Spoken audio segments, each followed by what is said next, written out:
Hey, Kristen, how's it tracking? With Carvana Value Tracker. What else? Oh, it's tracking. In fact, Value Surge Alert trucks up 2.5%. Vans down 1.7. Just as predicted. Mm-hmm. So, we gonna... I don't know. Could sell, could hold. The power to always know our car's worth. Exhilarating, isn't it? Tracking. Always know your car's worth with Carvana Value Tracker. You know that feeling when someone shows up for you just when you need it most?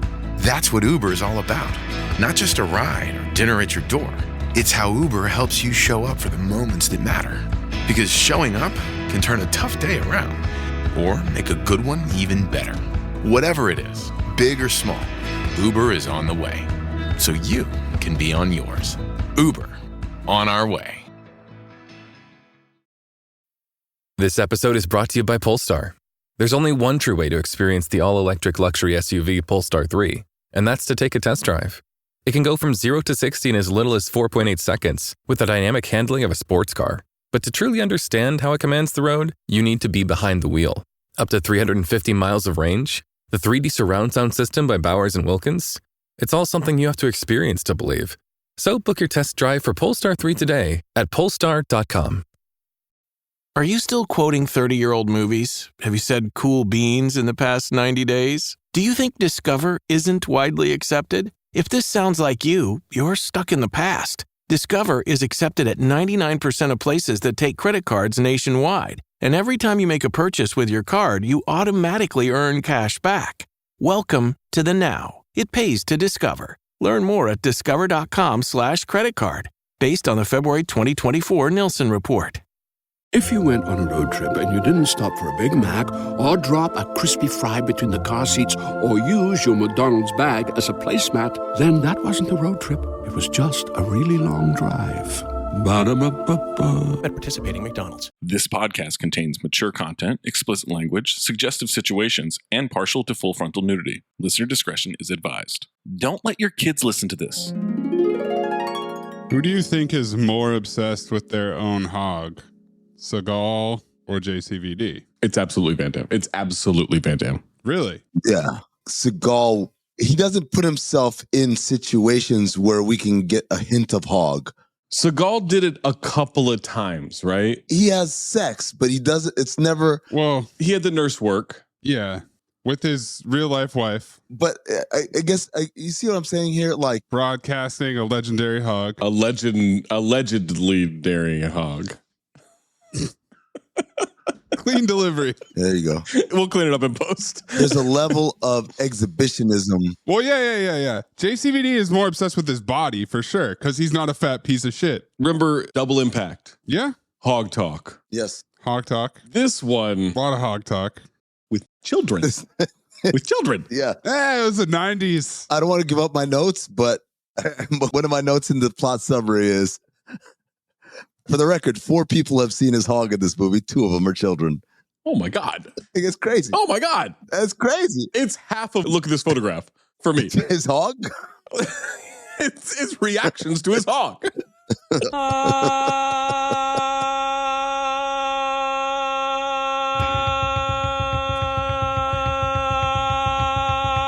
Now, you've seen how bad things can get and how quick they can get that way. Well, they can get a whole lot worse. So we're not going to fight anymore. You think this dude's gonna take Ed down? MVP is going to blow Ed out of the water. He's the most valuable primate. You betray the law. I'm sorry, misogynist. Men are hoes too. You've said hoes 58 times in this episode, and I'm the misogynist? You unbelievable, man. Wait, you guys have notes about 9/11 for this movie? How do you not? Yap about this and yap about that and yap all night long. Fucking yap. It was in my dream. That's not how I feel. It is how you feel. It was in your dream. Some of us like to be prepared. How are you not taking accountability for your mind? Because I know I'm lying. Like, I know for a fact I'm lying. You sick little bitch. It was awful. It was incredibly boring. It was long. It was stupid. It was horribly written. The acting was terrible. It was a huge piece of shit. You're a fraud. It's a phobe. So everybody just be very respectful. But he's dead now, right? So we can't make fun of him? Is he dead? No, if he's dead, we can make fun of him. If he's still sick, we can't. Hold on. If he's dead, we can make fun of him. Yeah. I don't think we can. Whenever I hear numbers, my head converts them into chess moves or seats at the garden. I don't know what happened to you, man. You used to be cool, and then you got blarded. You tried to peg AIDS on me in the T-Rex episode? That's my fault for not remembering what century I was in, bitch. It's been a good run. Thanks for playing. See you at the eulogy. You want the punani? I don't require Ed to have a condom because I trust him. Anthony, you're going to be busy today, huh? Yeah, it's nothing new, chef. Hoes! I am an alcohol segregationist. That thing's going to move up like R. Kelly. Salute to all the old ladies around the world. I love you. You got horses. What you need, a thoroughbred. Sometimes my emotions are just roaring like a T-Rex. That's a lot of pussy. I'm not in here with you. You're in here with me.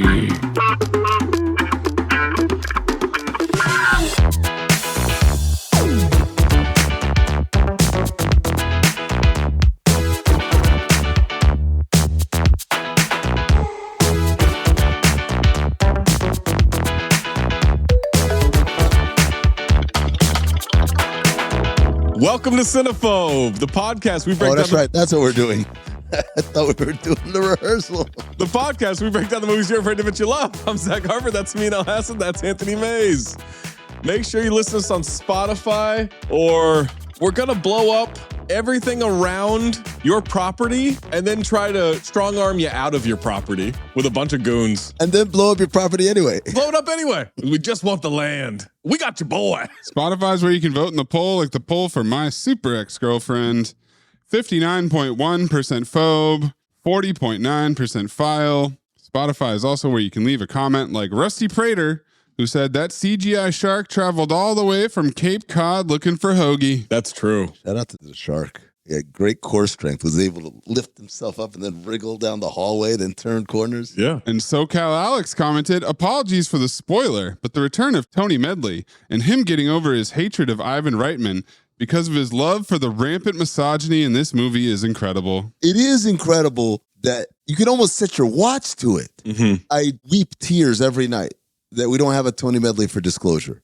I would love to read that. God, man, that would have been... Can you imagine? Did we do a CT5 movies we wish Tony Medley did? I don't believe we did. That's not a bad one. Yeah, we did. Did we? Dream Tony Medleys. Did we? Amin's number 1, Swordfish. Oh. Number 2, Showgirls. Number 3, White Man's Burden. Number 4, Disclosure. Oh. Number 5, Surviving the Game. How about that? We've really done all the CT5s. What was mine? Zach's number 1, White Man's Burden, Heart Condition, Homie Spumoni, Action Jackson, The Toy. That's your top 5. There's a theme there. Oh, yeah. Leave us a review, leave a comment. Make sure you're checking out CT5 episodes on the main feed. Leave us your CT5 suggestions and lists on social media or in the Discord by subscribing to our Patreon. Patreon.com/countthedings. You get access to ad-free episodes, extended cold opens, rewatching live events, past, present, and future. Hey, speaking of the rehearsal, we watched them. Yeah. In the Rewatchington events, you can go back and watch those episodes. Very fun. Mm-hmm. You get early episodes for the podcast, access and discount on live show tickets, access to our Discord, and all of the extra content, not just for Cinephobe, but across the entire Count the Dings network in the Tower. In the Tower, too, yeah. Count the Tower. Content is hit in Tower, too. If you have a submission, submit it. Oh, my God. What? Gotta hit him with the gong on that one, man. Reminder needs to be... Hit the gong! What was I listening to? Was it the Super Ex-Girlfriend episode? Yeah. Where I'm talking about changing Peng Chaplet and you just hitting the fucking thing. No, don't gong it. The first 2 minutes of the episode, I was crying laughing. 40% or lower on Rotten Tomatoes audience or critic score. Episode 250, Daisy Chain, censorship. Chain, chain, chain. Chain, chain, chain. Chain, chain, chain. Chain, chain, chain. Chain, chain, chain. I use superheroes to have us bully some kids in Greece, only to have them do weird science with bats to become Batman. So one of us could go for the hot doctor while Amin cucked in Morpheus. Mays used vampires to lure us into a mansion so he could suck our inner thighs 3 times while our horny friends picked up broads at the laundromat. Outside a Clown Burger as we went over blueprints for Phonabar, the hottest new nightlife spot in Once Bitten. That Amin used blood to have a squad in a Pittsburgh apartment so we could try to seduce a photographer posing as a priest while Nia Long had an identity crisis and the Catholic Church was dodging prosties in Vatican City and Stigmata. Bones with Lips is the daisy chain. Now I'm using, there's an Arquette bathing herself. Great daisy chain. To link us to 1993 action drama romance thriller, Nowhere to Run. Action. Yeah. I forgot how early we get to my daisy chain. Yes. Real early. He knows his audience. Might change it to cucking. Oh, my God. Oh, no, Morbius would have been cucking. Yeah. You know what that is, Zach? That's the super daisy chain. Nowhere to Run stars Jean-Claude Van Damme, Rosanna Arquette, and Kieran Culkin. JCVD, now a 10 Timers Club member. He did it. Universal Soldier, Time Cop, Lionheart, Bloodsport, Last Action Hero, The Quest, Double Impact, Sudden Death, and Double Team. I wish I knew how to quit you. JCVD stars as JCVD. Let's not complicate things, folks. He had Universal Soldier in 92, this movie Last Action Hero and Hard Target in 93, and Time Cop and Street Fighter in 1994. Rosanna Arquette has been in Pulp Fiction, The Whole Nine Yards, Hope Floats, and Draft Day. She stars as Clydie the Glidey. Clydie is a woman's name. Clydie the Glidey, I like. That's why I imagine young Frank Dukes would say Clyde the Glide. Clydie the Glidey. Not yet. Kieran is now a 3-time repeat offender with Home Alone 2 and Movie 43. I wish I knew how to quit you. Kieran Culkin stars as Mookie Blaylock. Clydie the Glidey and Mookie Blaylock. You got a squad building.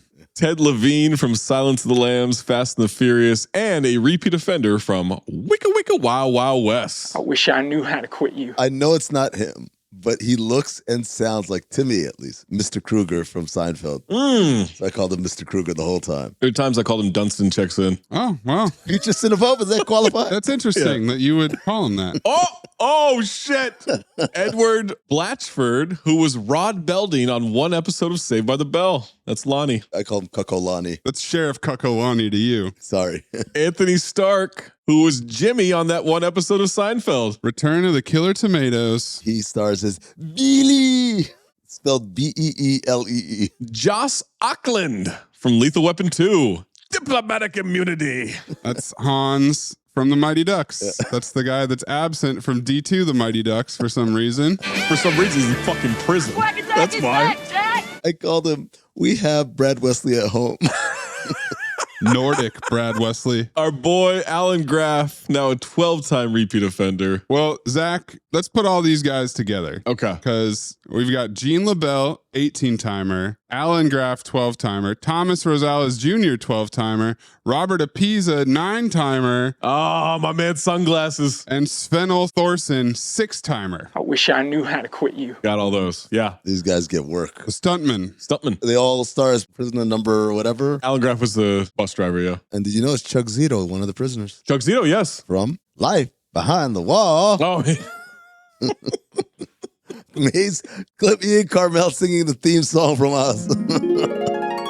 I realized none of you have seen Oz. So I was like, oh. I had the soundtrack. I didn't see it. Life Behind the Walls. Wait a second. Kareem. That's my dog. I remember it. Yeah. Why do you have the soundtrack, but you've never seen it? Hold on. There were lyrics to the Oz song? No, they did like a rap album that was music from and inspired by the TV show Oz. Oh. Dude, it was a good album. I don't think I had HBO, but I was like, let me get a smattering of all of these different rappers. Right. Check this out. It was a good album. Good show. Yeah, there's a Trick Daddy song on there. Come on, it was great. That was a time. Styles P and Jadakiss. Marcus is working on the real Crazy Bones. Pharaoh Monch. For the rest of this podcast, can you just whisper little notes about that album? God, man, yeah. Is it Pharaoh Monk or Pharaoh Monch? Monch. Monk. Joffrey C. Brown, repeat offender from Tango and Cash, Universal Soldier, and Sudden Death. Vojislav Govodarica, repeat offender from Lionheart, Universal Soldier. Peter Malota, repeat offender from Double Impact and The Quest. He was the Spanish fighter in The Quest. He's also Spurs from Double Impact. Manny Perry, repeat offender from Predator 2, Marked for Death, Tango and Cash, Out for Justice, Loaded Weapon 1, and Sudden Death. I wish I knew how to quit you. Nowhere to Run, directed by Robert Harmon. Robert directed The Hitcher, Gotti, the 96 TV movie. 8 Jesse Stone TV movies, don't know what those are. And then 23 episodes of Blue Bloods. Jesse Stone is Tom Selleck, so it's the precursor to Blue Bloods. And then it overlapped with Blue Bloods, but it's Tom Selleck as a cop. We have 4 writing credits on this movie. Ya boy, still got to read his book. Joe Esterhaus. Oh, yeah. Repeat offender for Showgirls and Jade. It's been a while. Richard Marquand. 1 episode of Gosling's Travels. He directed Return of the Jedi and Jagged Edge. Jedi, yeah, I was about to say. He's a director. He wasn't a writer.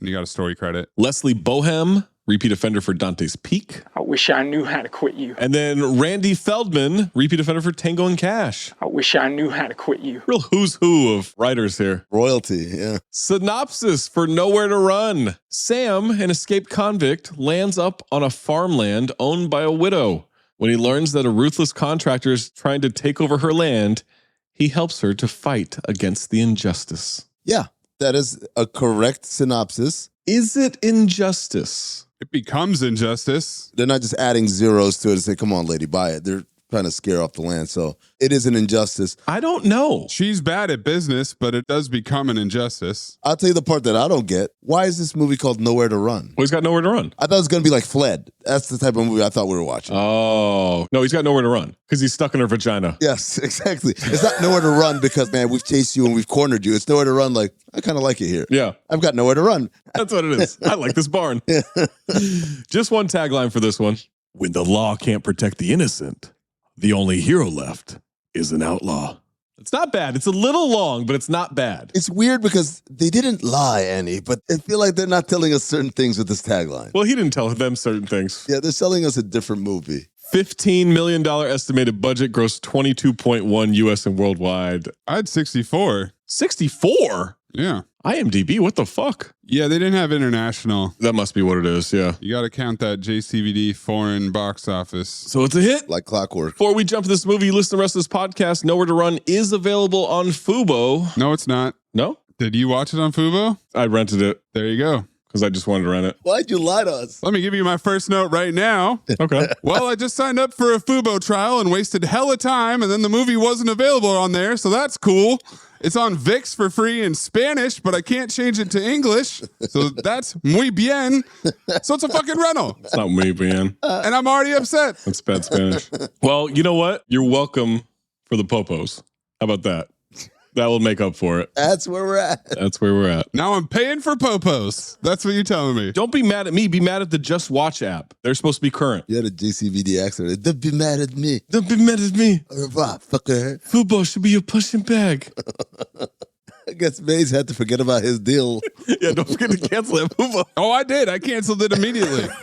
Because it's $80 fucking a month. What? It's TV and everything. You get a lot. Fubo. You continue your subscription, and then you walk away with my drugs. Nowhere to Run receives 36% on 25 critic reviews on Rotten Tomatoes and 33% from the audience on over 10,000 ratings. I mean, check the positive or the negative reviews. I'm a half-naked guy in a body of water. Please give me the positives. That's fully naked. Hey, John, that's weird. That glass looks half full to me. Wow. Now that you mention it, it is half full. Only once 2 children are there, he's fully out of the water, then runs back into it. We'll get to it. Just go ahead, man. Mike LaSalle of San Francisco Chronicle. Mick. Oh, this is tired bit. Is it? Sometimes people are listening for the first time. They don't know. That's true. It's fun to play the hits. Director Robert Harmon brings a few fresh touches to the basic action movie style. Nah. What were they? There's some cool scenes in this movie. Like the flip? The hop on the bike is fucking great. Yeah. Yeah. Let's get it. Come on, man. We got to review this movie. David Ducera, Real Film Reviews. The arm's length atmosphere is at least alleviated by Van Damme's typically stirring work and the inclusion of a few action-packed interludes. I don't know what the fuck. That's a word salad right there. That's Mad Libs. That's always David Ducera. Gene Westmore of Buffalo News. Sounds like a fake name. Despite all the silly stuff, Van Damme has the star power to be entertaining. I've decided I do not like the word silly. Silly? I hate when people use it. I use it when I feel like the person on the other end is going to be offended by the use of the word stupid fuck. Nick Funnel of Time Out. Butt funnel. When Van Damme is doing what he does best, narcissistically displaying his body and thumping the bad guys, the film works reasonably well.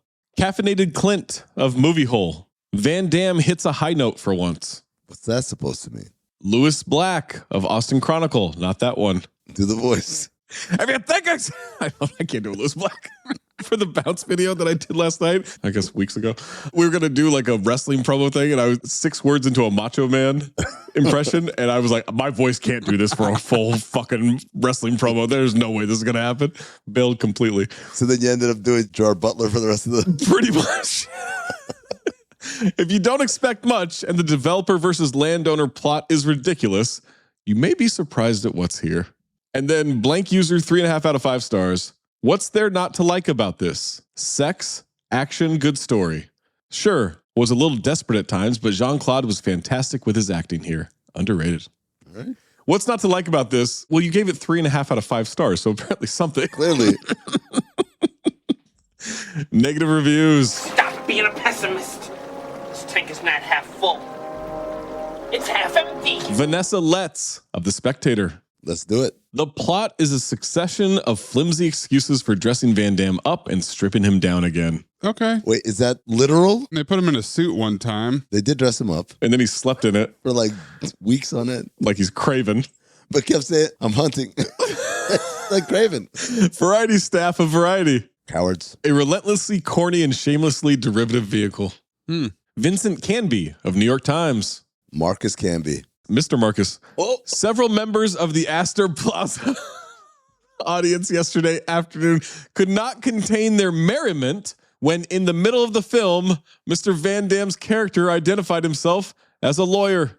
Sure. Is that an inside joke? I don't know. Roger Ebert of Chicago Sun-Times. The legend. This is the kind of movie that is so witlessly generic that the plot and title disappear into a mist of other recycled plots and interchangeable titles. You know what I just realized? Being a movie critic like in the 90s must have been awesome. Oh my God. That's the best job. Just watch movies. Because you got paid a lot. Yeah, man. Imagine if you had modern day 21st century, man, knowledge about virality and shit like that. Woo. Did a time cop go back to 1994? That's what I'd use it for. Movie reviews, but with a modern twist. Yeah. Not make any bets, not give yourself any knowledge of the future. Nope. I'm just going back to be a movie critic in 93. Not even come out like, guys, I have the perfect script. I call it Inglourious Bastards. Nope. Not doing any of that. Flop it on the table. User Vicky H. 2.5 out of 5 stars. Not exciting and boring fight scenes. Well, at least Van Damme is still younger and hot when this came out. Blank user 2 out of 5 stars. Rosanna Arquette gets VD in this mess, poorly acted movie. Did she? Didn't she? I'm thinking about it now. Hold on. Does that mean Van Damme or does that mean Lonnie? Cucko Lonnie? Oh, Van Dyck. Or does that mean a venereal disease? They should have clarified. I'd believe either. Oh, I didn't even think about the Van Damme. I thought you meant, do you mean Van Damme is the one that gave her the VD? I would believe any of these options. Yeah. I mean, Lonnie isn't exactly a stand-up guy either. Lonnie's not getting ass anywhere else. You could tell. Come on. The way he was drunk on that porch. He's not crushing pussy. Not in the slightest. What's this obsession? We'll get a Means first note. Maybe we'll recycle May's first note. And we'll get my first note after these messages, unless you're a Patreon member, patreon.com/countthedings, in which you get an ad-free episode right meow.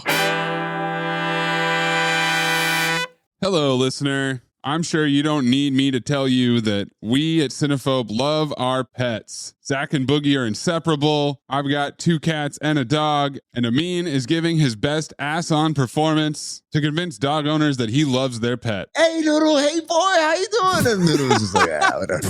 Which is why today's episode is sponsored by the ASPCA Pet Health Insurance Program. Your pet is part of your family, and you want the best for them no matter what. But vet bills can really add up. That's why you should check out pet insurance. And with ASPCA Pet Health Insurance, you can focus on the care your pet deserves and cover what matters most. The ASPCA Pet Health Insurance Program offers customizable accident and illness plans, making it easier for pet parents like you to help your pet get the care they may need. The ASPCA Pet Health Insurance Program has been around for over 18 years, and they've helped more than 600,000 pets during that time.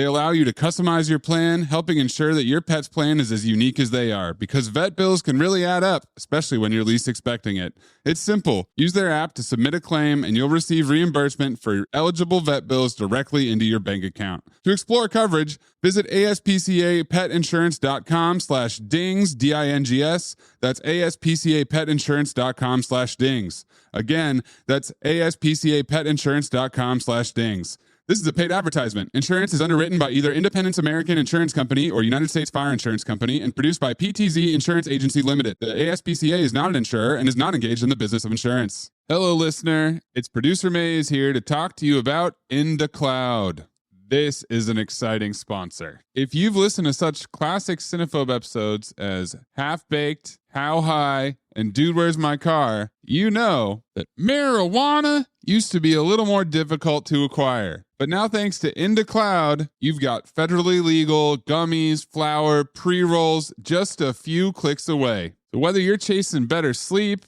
some solid daytime relief, or you want to place an order for 50 pizzas for a Smoky McPot, this is grown-up cloud chasing done right. No matter how you like to partake, In the Cloud has you covered. They've even got these beast mode 500 milligram gummy edibles. But I'm particular to the sleep gummies because nothing gets me a nice cozy night of sleep more than their elderberry bliss gummies with THC, CBN, melatonin, L-theanine, and GABA. Sleeping like a baby, wake up refreshed and ready to produce my ass off. So if you're 21 or older, now's your chance to float above the stress because In the Cloud is giving all new customers 25% off their first order plus free shipping. Just use code Cinephobe or click the link in the show notes to claim your discount. That's indacloud.co, indacloud.co. Use code Cinephobe for free shipping plus 25% off your first order.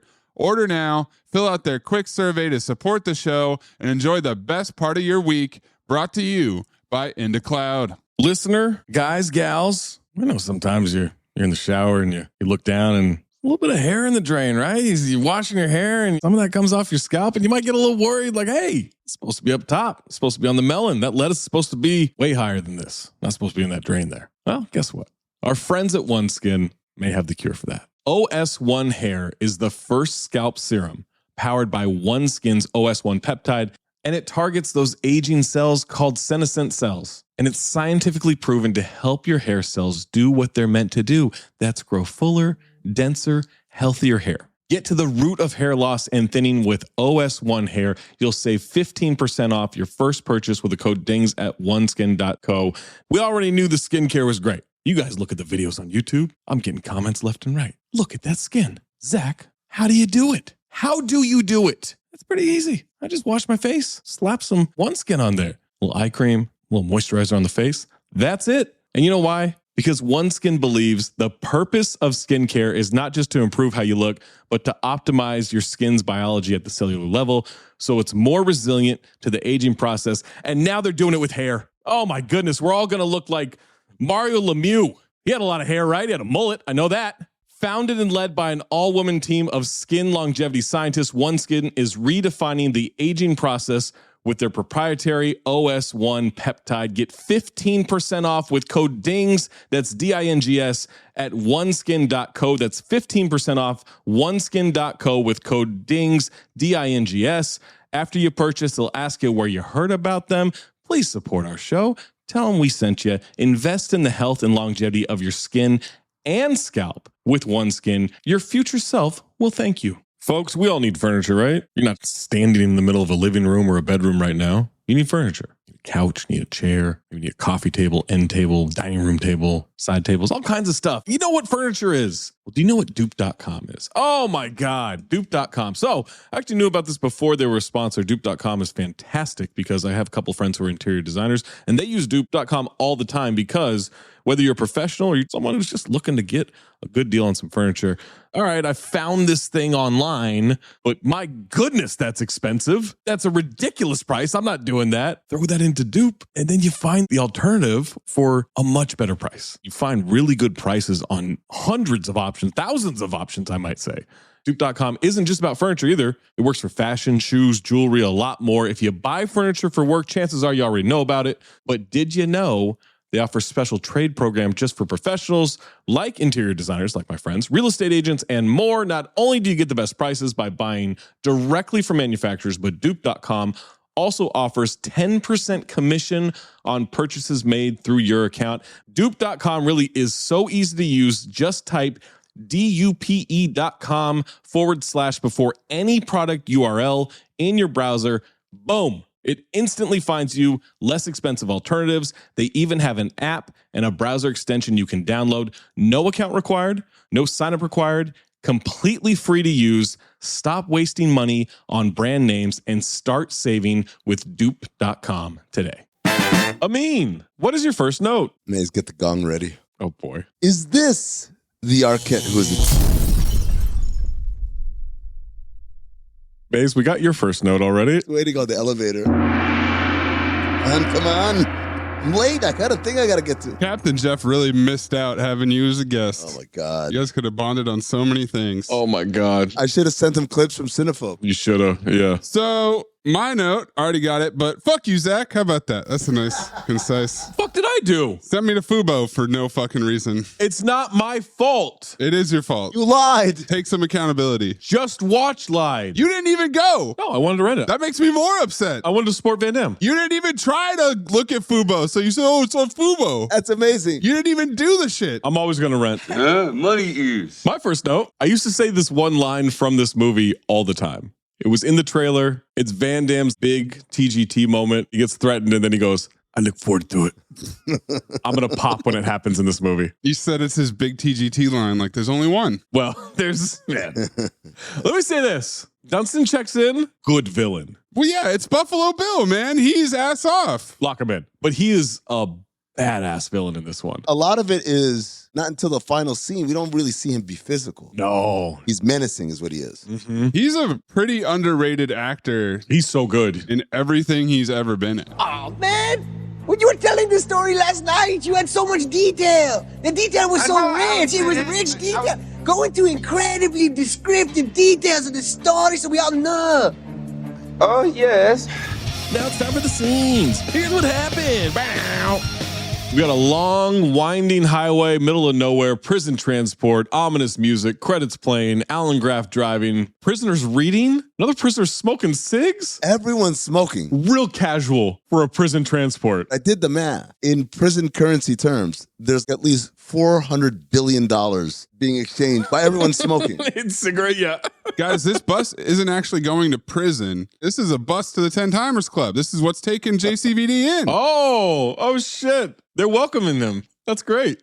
Van Damme's just watching the hills as a guard is looking back. Car flying up. He looks nervous. Car passes on the left, whips right in front of the bus. It slams on the brakes. We go sideways. We're tumbling on the side. Control slide to a stop. All the prisoners now hanging off the side. Guards are checking on each other. One guard is going to check on the driver of the car. He walks out with a shotgun. It's Jimmy. Jimmy's on the move. Jimmy fakes being passed out. Kind of ass off. Go check the son of a bitch out. Buddy, are you okay? Fine, thanks for asking. Film noir. And Maze, I need you to clip in. Call an ambulance! Call an ambulance! But not for me. Jimmy's got a gun to the guard's head. Van Damme starts screaming about his leg. JCVD's first line. My leg. My leg. It's broken. It's broken. Come here. My arm. So Alan Graff hears JCVD, despite all this hooting and hollering going on from all these other prisoners, and he's going to go check him out. What's broken? Your arm or your leg? Your face. Got his ass. Film noir, TGT. Cobra formula. Punches him in the face twice. KO. Jimmy says let them all go. One guard goes, bring his fat ass back here. The prisoners are ready to go, man. He's letting them go one by one. Unlocks JCVD. Jimmy knocks him out. These idiots let the prisoners go for their getaway car. Why would you? Gotta fled. Why would you, Dad? I know. Okay. They start fighting the prisoners for the car. He dives through the Pontiac Firebird to tackle a dude with a shotgun. How crazy is that? Then he aims at Thomas Rosales Jr. Steal a car, go to hell. Yeah, that's a great line. He dove through a car from one side of the car to the other side of the car to tackle this dude. Great stuff. Yeah. And then turns around and tells the other guy, and this is great TGTs. I wasn't going to steal it. I wasn't going to steal it. Steal a car, go to hell. I said, what? I don't think you go to hell for that. That seems extreme. Well, he's going to kill him and then... Oh, okay. Thomas Rosales Jr. goes, shit. Billy knocks him out. They drive away. Graff gets out a sniper rifle. Yeah. Sniper rifle, man. And in the most immediate live forever yet, Billy is celebrating. I told you I'd get you out, and I did it. He's aiming the thing like fucking Mateo. Oh, yeah. He got that shit on his... cradling it with his other arm. Yeah. Golden dumpster. The sniper shot to the throat. True to throat. I thought it was a throat at first, but he wasn't struggling to talk or anything. So then I thought it was the chest. I was like, that's a big fucking hole. It's his throat. I love the actual cinematic shot. Yeah, it was good. Of us following the bullet right through. The glass shattering on the back of the Pontiac was good too. What keeps him alive, Zach, even though he got shot through the throat, is massive amounts of exposition. Oh, yeah. It's escaping out the hole in his neck. He's gushing blood. He's gushing exposition. Okay, got it. And Van Damme says, Billy! I laughed so hard, man. He's saying that he should have been in jail, not Jean-Claude Van Damme. He begs for forgiveness. I forgive you, Billy. I couldn't have that hanging over me for the rest of my life. And then he dies immediately after saying that. Does he die? Because much like Art, he's still breathing. Oh, wow. He dies like Bobby J. Thompson in Role Models. Sad guitar strumming as he dies. Cut to sundown. JCVD carrying Billy's corpse and a shovel during a blood red sunset. Buries him under the same tree from Shawshank. BD. Cut to him in a brown suit. Yeah. At an old country store buying meat and whiskey. Because he's a man. As one does. I wouldn't sell meat without whiskey. What are you doing up this way? What? Hunting. What? Hunting. In a suit? What kind of hunting? Pink flamingos. We hear radio exposition about the prisoner escape. Cashier's worried. Van Damme got his gun in his back pocket. Not in his waist. No. Back pocket. Yeah. What? Well, he's in a suit. What? In a suit, that's what you do. It's a tailored suit, Zach, so there's no room for him to fit it in the waistline. That's the sartorial move. Billy knows all his measurements. You know what I'm saying? It's kind of like when Craven went to his brother's apartment and needed to wear a suit, and his brother said, yeah, put on that one because it's just slightly bigger than me. Mm-hmm. It'll fit you perfectly. Mm-hmm. Same shit here. You ever see any pink flamingos? No, sir. Never have. Never will. You sure? We gotta get to 90. He pays for the groceries, drives off, stops in some random part of the forest, drives off the road, pitches a tent, goes to sleep. Tent by a pond, sleeping in his suit. Wait, why is he in a suit? Wanders out, hears country music in the distance. Overlooks the farmhouse with some cows. He creeps onto the porch and looks in at some kids. Oh. It's Kieran Culkin. And I said, kid, cashing checks in the 90s. Cashing checks, man. Kids are going to bed. He peers into the bathroom window. Rosanna Arquette is taking her shirt off and running a bath. Oh, Maze, activate that daisy chain. Mm-hmm. Gratua Popos. Popos revealed. And Mazel Tov because my autocorrect knew how to spell it. Wow. Yeah, how'd you know? You've trained your computer. Finally. To know Cinephobe terms. He is peering hard into that window. Deep in his cuck bag. Yeah, once the bra comes off, he leans in even closer. SNTJCVD. Oh. Same note too. You were cucking the same way? Because you were leaning into the screen. I went real close to the screen, yeah. I've never seen this movie. So I thought, at first as he's approaching and he's singing, like, oh, this is his family, but he doesn't want to scare them. Then the way he was looking at her, I'm like, that ain't his wife, man. No. So then I thought, oh shit, is that Billy's wife? Oh, no. Yeah, sure. Some context would have been nice, but no, Billy didn't get that explained before he died. He didn't say, go take care of my wife, because he would have said that. It's not his wife. It's just a random family. Just a woman. So what brought you here? And I realized at the end of the movie, Country music. No, wasn't for country music. He went there because he forgot to buy salt at the fucking general store. That dry ass steak had no flavor in it. I said, how long was he in prison? He's going to jerk it on the porch? No, he's breaking into the house. He's going to jerk it in the house. He walks in. The entire house is creaking. It's very loud. Wakes up Mookie Blaylock. He's got his gun drawn. Steals a salt shaker. This house is messy as shit. lady, make your kids clean up. These toys are everywhere. These kids don't listen for shit. And turn down the hot water. You're going to dry your skin out. Kieran goes out on the porch and sees him scamper off into the woods. Stares off like a bingo. Next day, breakfast time. Mookie wants to know who named God God. Good question. God did. That's odd. My notes say, who named God Sham God? Oh. That is a question that Mookie Blaylock would ask. Why didn't he name himself Tom or Charlie? Oatmeal's terrible. Want some salt in it. Do you put salt in oatmeal? You do if you're terribly written. Yes. You do if you need to show that the salt shaker is missing. Just then, Dante's Peak rumbles and the entire house shakes. Put this town on alert. It's the dynamite. Thank you, Kid Exposition. Dynamite again. Sean Astin's position. She says oatmeal doesn't need salt. I said, I agree. Yeah, same note too, kid. She can't find it. Bree didn't move. She's losing her mind. Mookie says E.T. took it. He heard him. Reference. Lock Bree in for ass on. Oh, yeah. Wait to look at this photograph. I hate this kid so much. Lock it in, ladies and gentlemen. That's my note. Rosanna has not been laid in a while because she's getting real angry at this E.T. talk. Dude. Well, that's not true. She lost her shit quickly, leading me to believe she's either a terrible mom or this kid is a constant fucking prick. She's lighting up a heater in the kitchen. Are there any white Mookies? No. That's the first white Mookie, Golden Dumpster. She's stressed. He runs out of the house. She doesn't even go after her child. He goes out to the barn, grabs a box of stuff. Secret box of Poppy Talk with the present outside by the dumpster. Is it a baseball mitt? Same note too. Is it like a Poppy Talk? Oh. I'm gonna break it in. Yeah.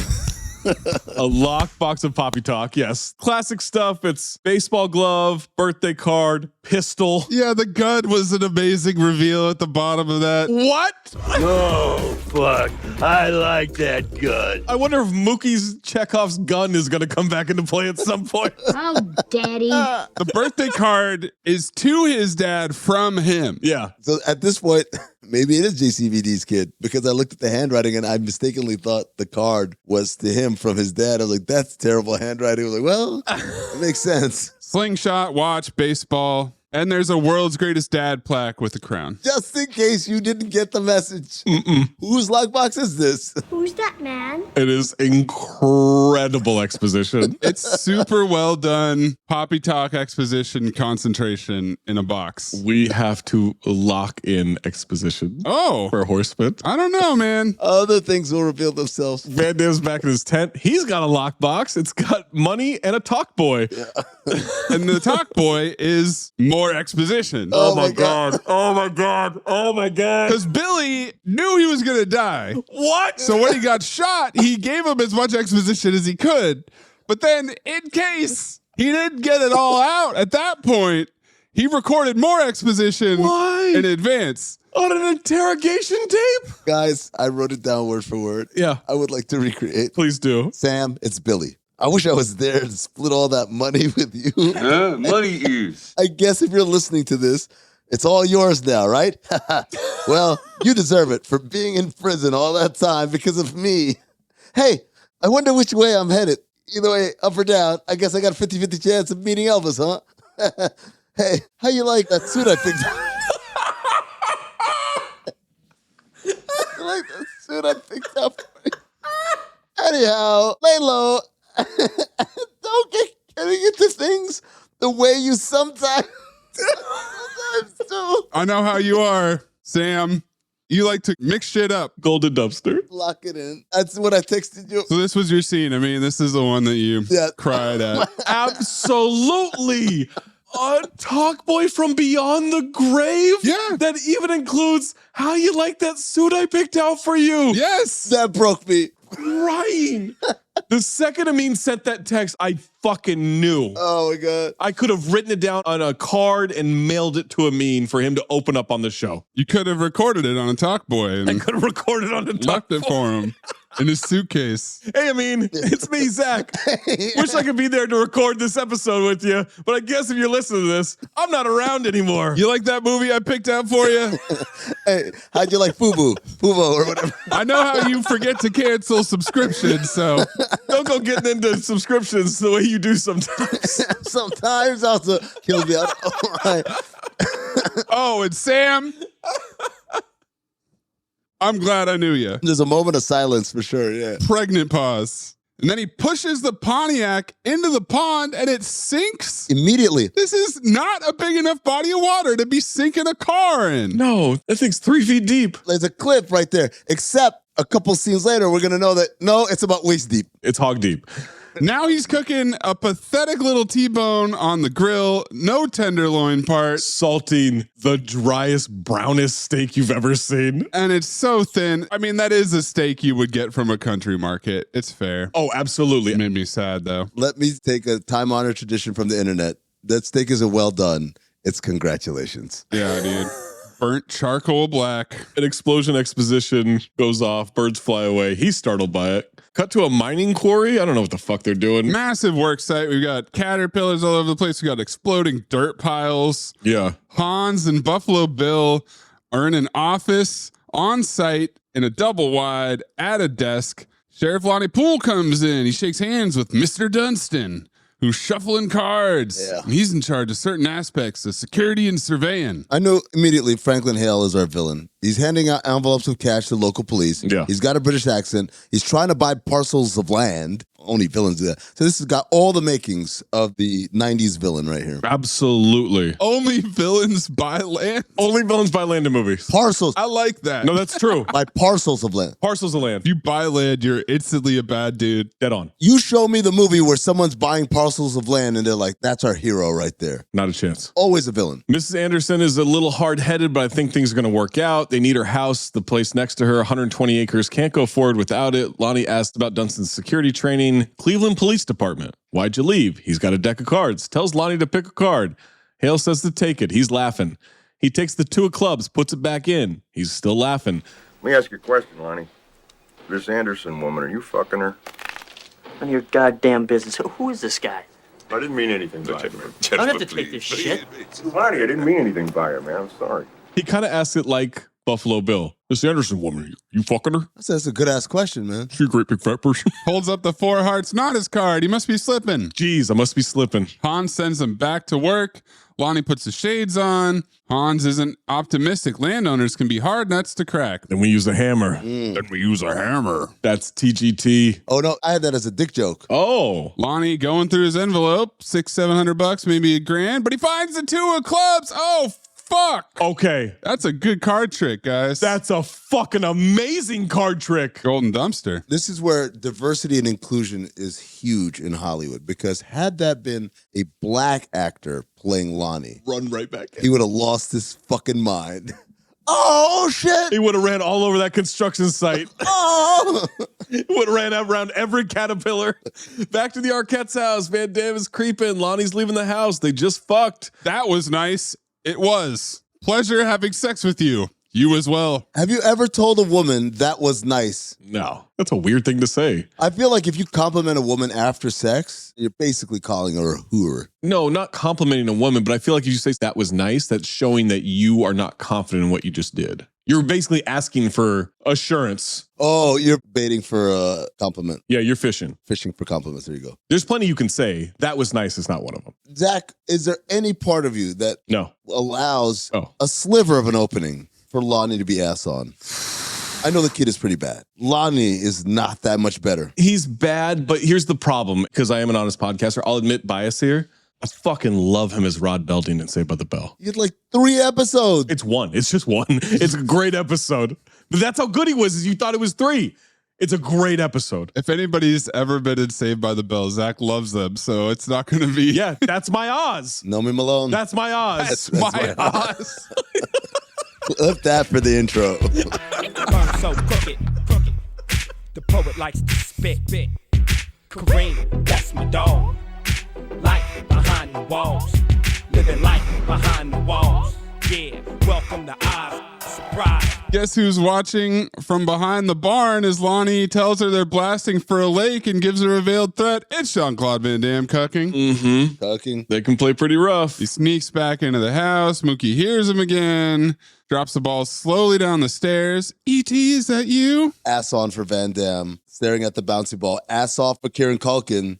E.T., is that you? He runs into a fucking lamp again. He comes running down, sees the salt on the table, runs outside with a flashlight, goes to the barn, cut to the tent by the lake. Van Damme casually checking out Top Heavy magazine. Yo, this... In a different world, that would have been the golden dumpster. This is my golden dumpster. This is it. In a different world. As he settles in for some light evening reading in his suit in a tent by the pond. He's in a suit by the pond where he has pushed a car into. Yeah. He didn't move that campsite. No. Right there. What's the point of pushing the car? I call the campsite Cuck HQ, by the way. He puts the spank mag down, picks up the gun, and points the gun at a child that peeks its head into his tent. How come you didn't throw the ball back? This fucking kid. Did you come down from outer space? No. How come you got a gun? Are you a bad guy? No. And he tosses the gun down on Top Heavy. You like boobs? Sometimes. Golden Dumpster nominee, but also CT5 Worst Liars.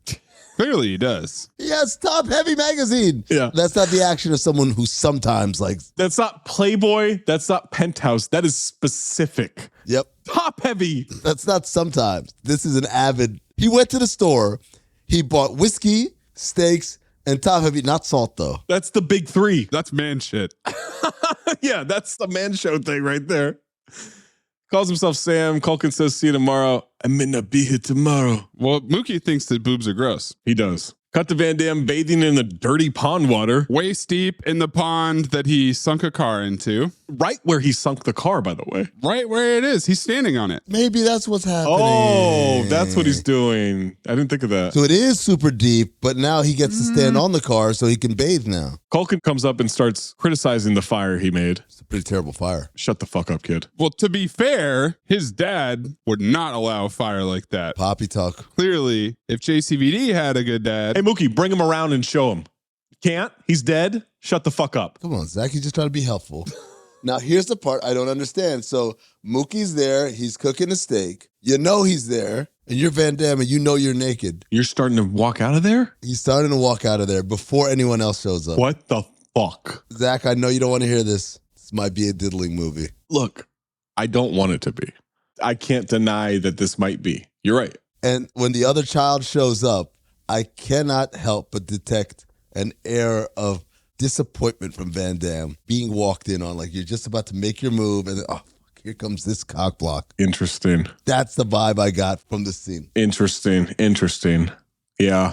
Because it's not until she runs up does he say, whoa, let me back up and get back in the water.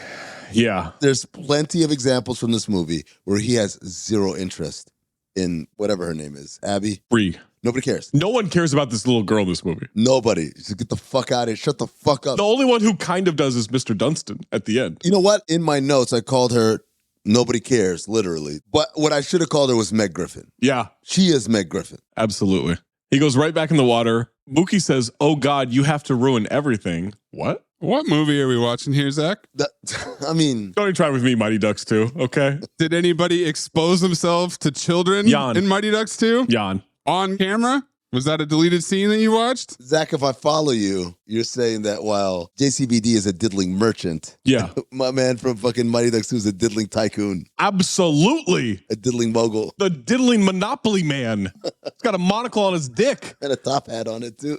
Now we get Mookie exposition that he cooked his dad steaks when they went camping. CT5 liar. Where's your dad now? Dad, he had a nerdism, an aneurysm. Don't you even know anything? He's in the cemetery.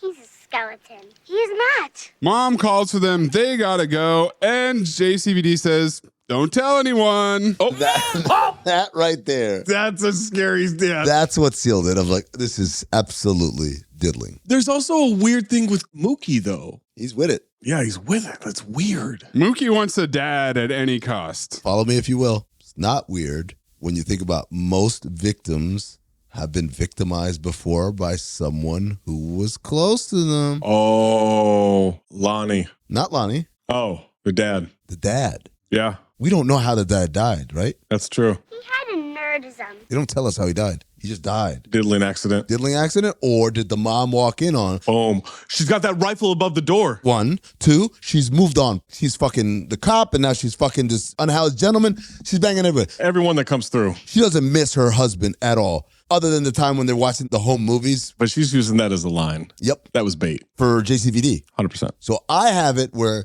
he was diddling Mookie. She kills him, as any self-respecting parent would. Yeah. And now Mookie, because he's so fucked up in the brain from the diddling, how could you not be? Is searching for that father figure to continue what he thinks, what his child brain interprets as this is what love looks like. Mays gonged that and cut all that out.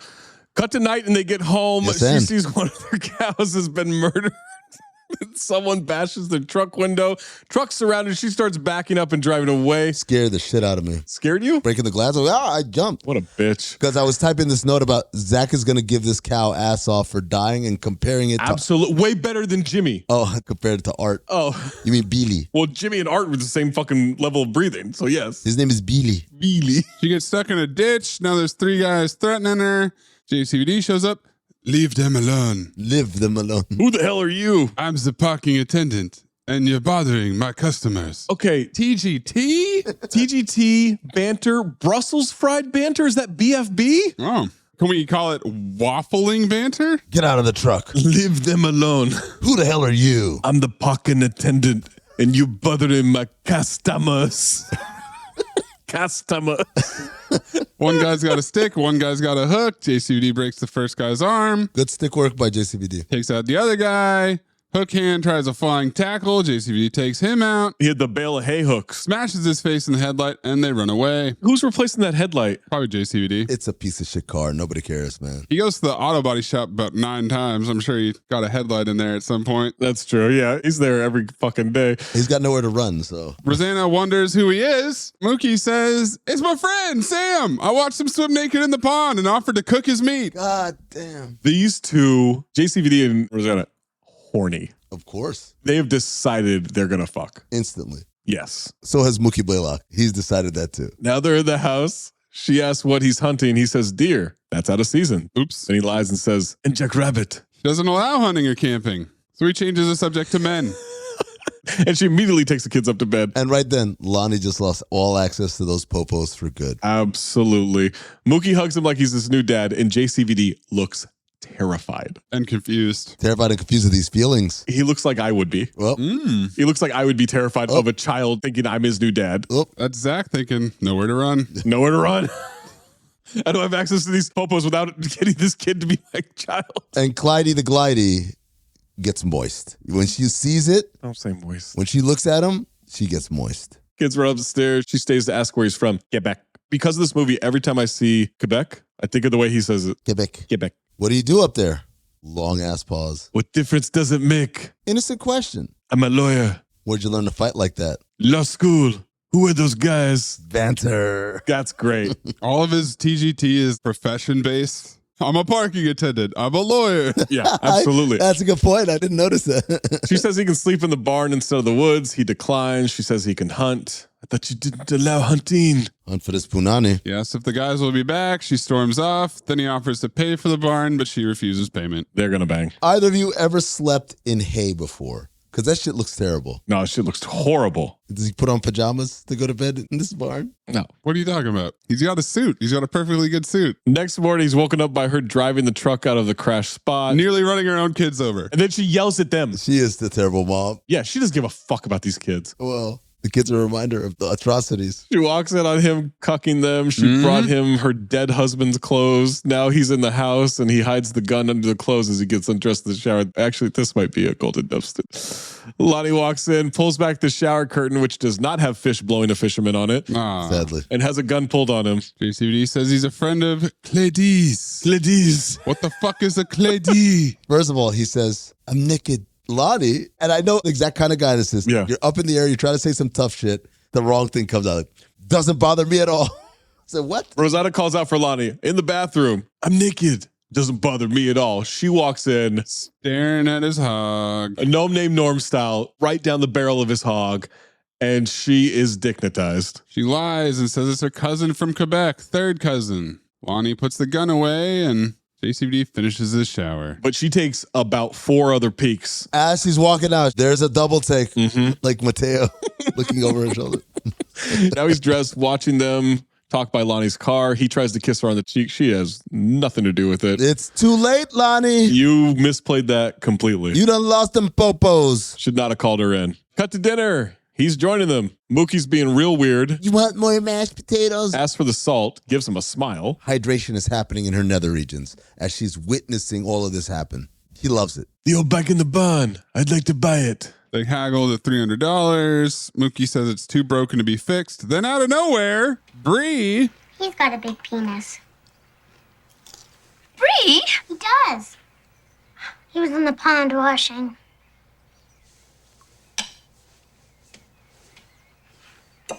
He's got an average penis. I don't know if she's negging him. Nope. Yeah. Or I don't know if she's been through him to where she's like, it's fine. That's what's happened. Yeah. Remember in the cold open where we were trying to figure out why Captain Jeff wouldn't pick me? It's not that you're too pussy. It's that in comparison to the people he knows. The flood of DMs he got. It's Miami dudes. Comparatively, I'm too pussy. Yeah. So maybe because she's been running through so much hog in town. Uh-huh. I'll tell you what, one thing's for sure. His hog bigger than Lonnie's. Oh, absolutely. Lonnie's done. Because Lonnie was out immediately. Out instantly. She wraps it up with, "No, I don't want to hear any more questions about the penis." How do you know? That's what. Already? I don't want to hear any more about penises. That's a fucking bar, bro. Yo. I wanted to give him a pound. This kid knows. Bree asks if JCVD is going to sleep in her mom's bed. No one's sleeping in her bed except her. CT5 liar. Does that mean Lonnie's been banging her in the living room this whole time? Well, no, he's not allowed to sleep over. Ah, I got you. Well, as soon as he's done, you got to get dressed. You got to get out. Compliment me on the sex and then go. That was nice.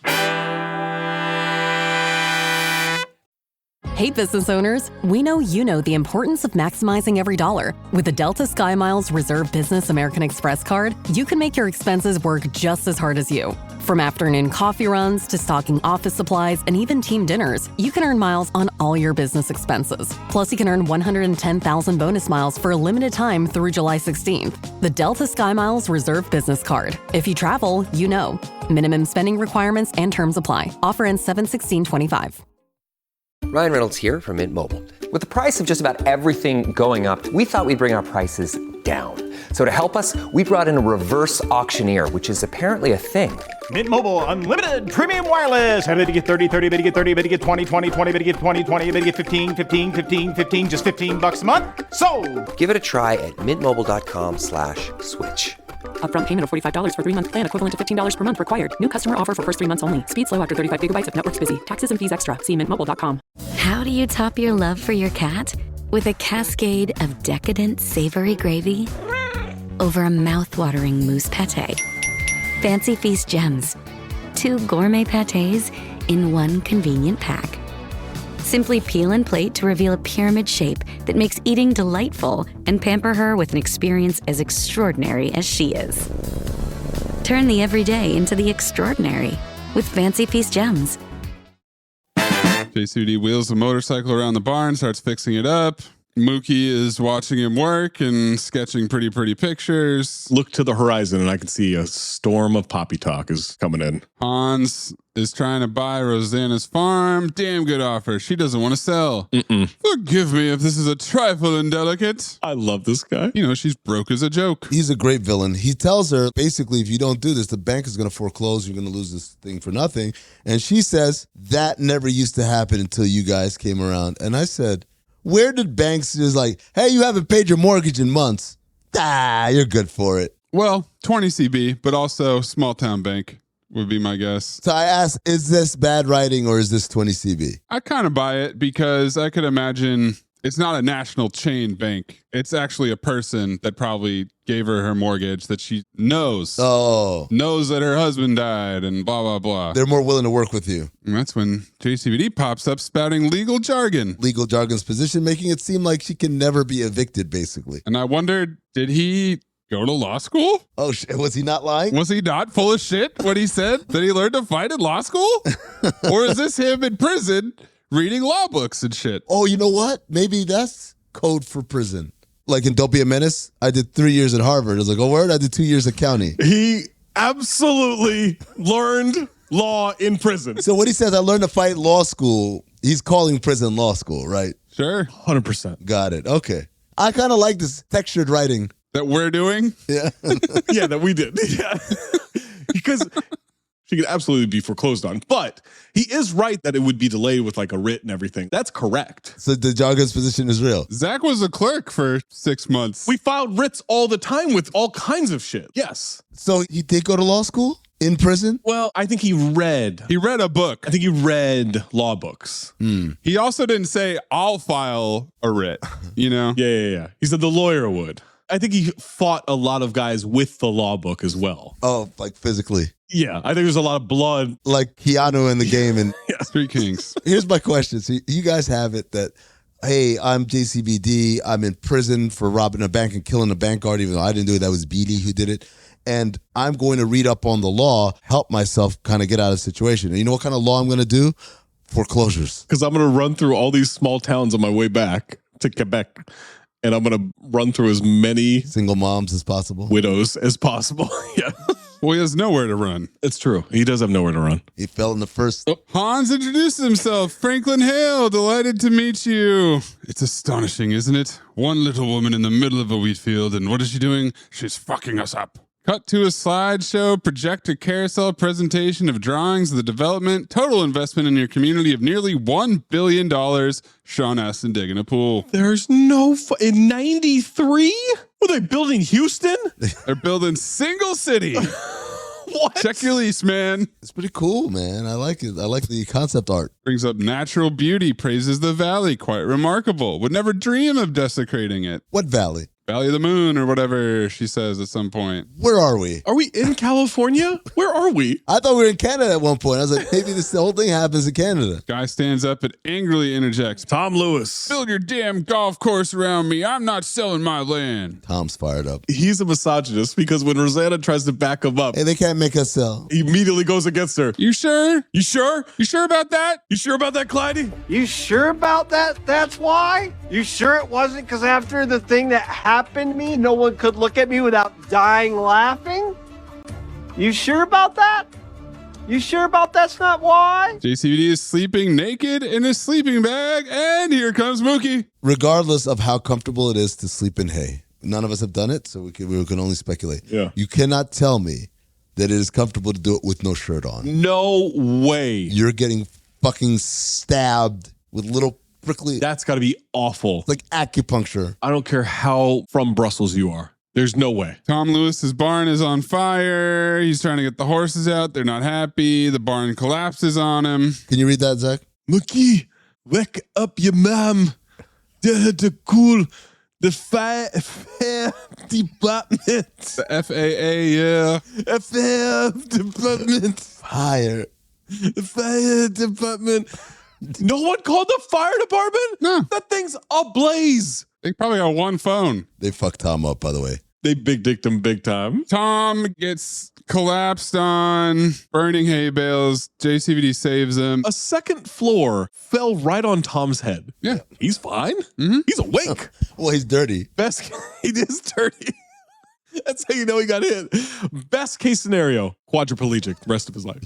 That would have shattered his spine. Then the fire spreads to propane tanks. The gas tanks are going to blow. Luckily, there's a tractor next to a water tower. So JCVD rams the water tower with the tractor and tips it over just in time and floods the fire before the tanks blow. That's not going to do shit. Well, of course not. Everyone is gathered as close as possible. Way too close for a giant propane tank. To witness this explosion. They're 9 feet away. Tom and his wife, I get it, just got dragged out the fire.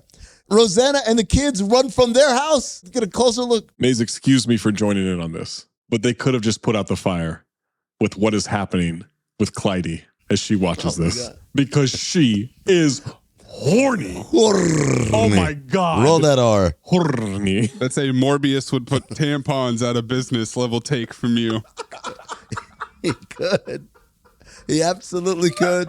You should be ashamed of yourselves. I'm not happy with it, but the look on her face. I'm not sure you guys know how vaginas work. It's an ocean. Come on, man. It's an ocean going on down there. Look, you know my track record here. You must have been so many times.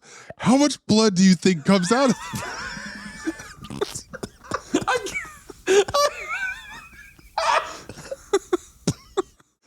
Now JCVD is sitting on Mookie's bed talking to him. Oh, fuck. Mookie asks when he's going home. He wants him to stay. He's tucking the kid in? Lets us know he lies about knowing his dad. Wasn't scared of the fire. JCVD walks into Clyde's room. She's crying alone because of dead husband exposition. So she gets tired. Things will be better tomorrow morning. Have we ever had a High Sweet Annie award for someone talking about a dead spouse? No. But this is it. This is it, right? This is new territory. Hi, sweet Annie. He doesn't care about it. She hated him. He molested her kid. What? Oh. She shouldn't have any affection for him. If that happened. But as you pointed out, Zach, she's setting the trap. She's trying to lure JCVD in. Like, oh my God.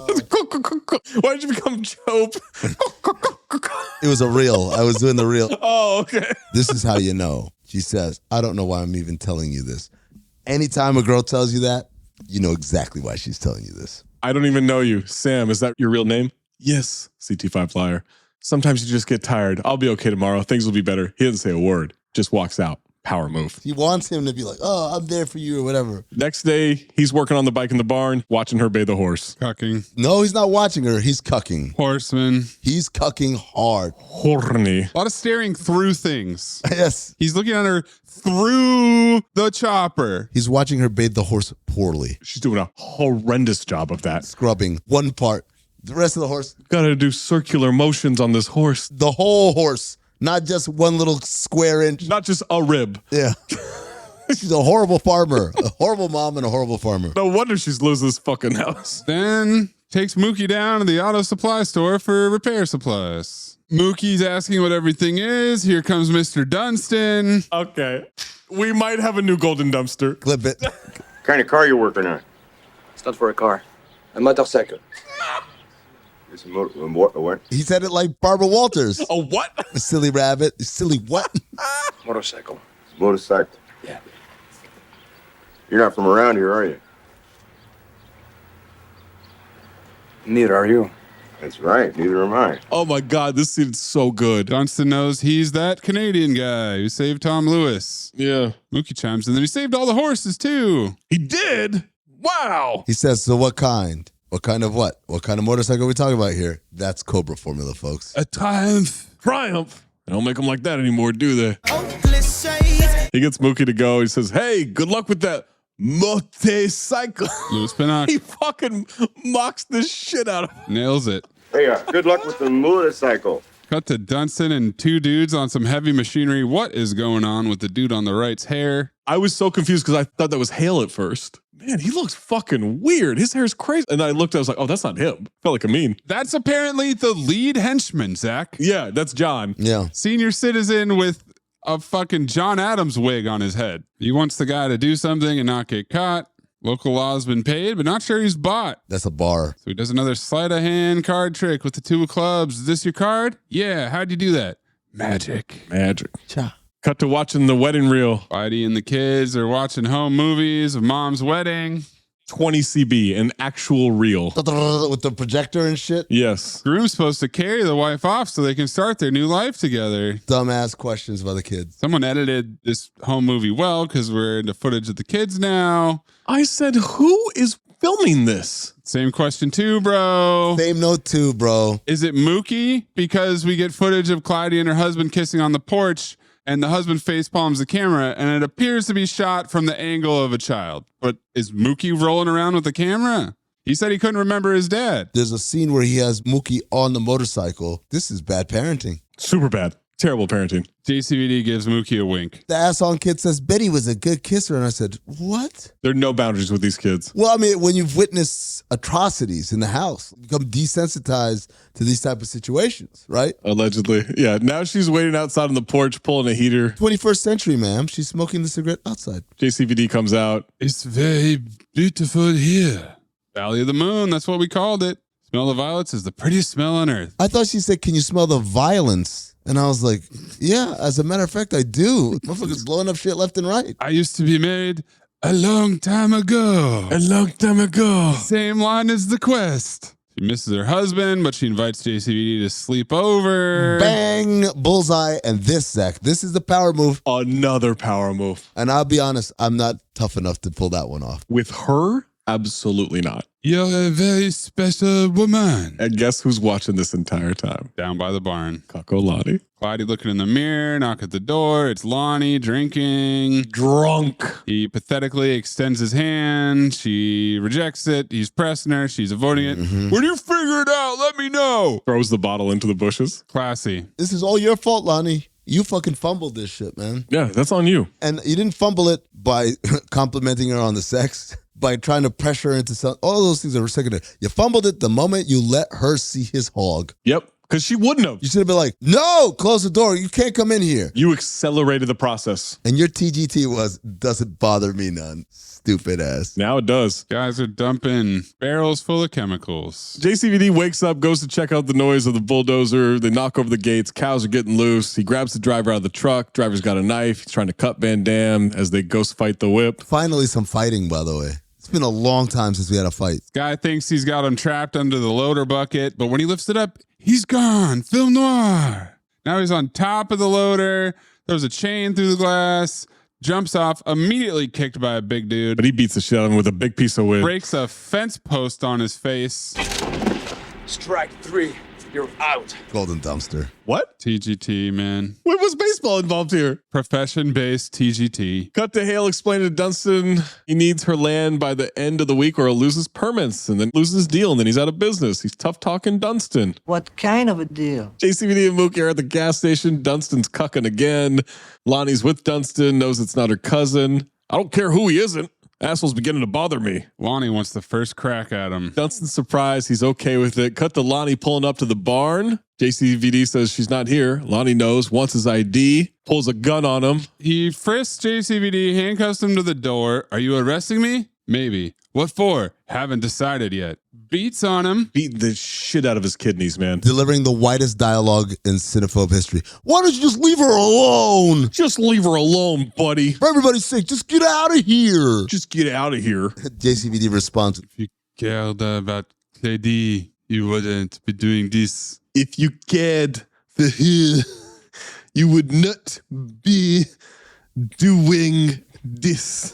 He uncuffs JCVD, who falls flat on his back. Claudia drives back, rushes over to him on the ground. Now she's wringing out a cloth and treating his wounds. And by treating his wounds, I mean gently dabbing his abs, which were not punched at all. What do you think she's wringing out the cloth, Zach? Was that water? That cloth came from inside her. Pulled it out like a magician. Yeah. Oh my God. He wonders why he won't tell her what's going on. He's given her zero information about anything. Pro move. She doesn't know what she wants. They kiss. I don't know what I'm doing. It's go time. So she mounts him. He's pissing blood and she's just on top of him. Internal bleeding, beaten to a pulp, but he still can have sex. Music is so uplifting. Gamers, they show up, man. I think he wasn't going to fuck her because she said his hog was average. But now he's like, all right. Teaching her a lesson. He couldn't hold off any longer. We get more popo shots. He gnaws on her popos. Arr! That was real. That wasn't acting. Cut to them after. He looks like he wants to get out of there, but she's asleep on top of him. Next morning, Mookie walks in. She's ironing. He asks about Sam. Where's Sam? Still asleep. He's not in the barn. He slept in my room. All night? Mm-hmm. Can I see him? No, honey. He's really tired. Let him sleep a few more hours. Few more hours? What did you do to him? Mookie, unhealthy relationship between mother and son. Dunstan shows up smoking a cigarette with Bree, giggling. Dunstan did his magic trick. Does that shit all the time. So cool, man. Oh, if I could do card tricks like that, man, I would do it all the time. Are you kidding me? That's fucking great. Okay, Nathan Fielder, settle down. I would, man. I wish I had that trick. Zach, if you had those abilities, yeah, you go down to Watts and like... I knew you were going. I didn't know Watts, but I knew you were going. I thought you were going to say Eagle. Then he lectures Clyde on parenting. JCVD sends him inside. Dunstan's surprised to see him. JCVD threatens to kill Dunstan if he comes near Clyde or the children. Now we get a TGT standoff on the porch. Look, you seem like a smart fellow. The woman isn't worth it. And I'll tell you, when push comes to shove, you're not going to be dealing with some little tin badge local sheriff guy. You're going to be dealing with me. Okay? I look forward to it. I popped. Didn't even write it down. Dude, it's just as what? TGT standoff. That's what I wrote. TGT Golden Dumpster. Oh my God. It's from the trailer. This imprinted on Zach for decades. It's what got me to go to the theater to watch this. I watched this in the theater. Back when Zach watched trailers. Yeah. Didn't have a choice. Clyde's strolling through the field watching JCVD play with the kids. Now he's moving hay bales in the barn. Lonnie comes in, tells JCVD that the FBI showed up and wants him to leave. Lonnie says he made it worse for Clyde. Clyde's in bed. JCVD walks in to explain himself. I was a thief. I don't care. There was a bank, and the guard got shot. So you're a murderer. No. The boy, Billy. I took him with me on a couple of jobs. A guard was going to shoot me. Billy shot him first, but I was taken. You had no right. Damn you! You had no right to come into our lives. I was a thief. He was a petty thief. He's an honest thief. But he's not the In-N-Out bandit because they were definitely not In-N-Out. Also throws Billy under the bus. Wow. I mean, he's dead. And also, Billy let us know through mounds of exposition that it is his fault. He could play the tape for her. Yeah. Yeah.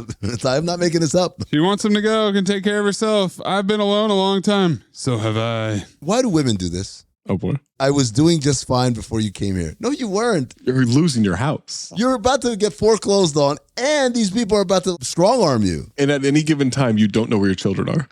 He walks out. Mookie starts yelling for him from the field. He waves back. He's packing up his stuff, grabs some cash from the box, takes the talk boy, decides to record a message for her. Mm-hmm. We're doing podcasts now? Yeah, it works so well with Billy. He's riding away. Lonnie's with Hale and Dunstan going over Sam's criminal file. Dunstan wonders why he let him go instead of collaring him. Collared someone, 20 CB? Yeah, you'd be famous if you collared him. People of color now is what we say.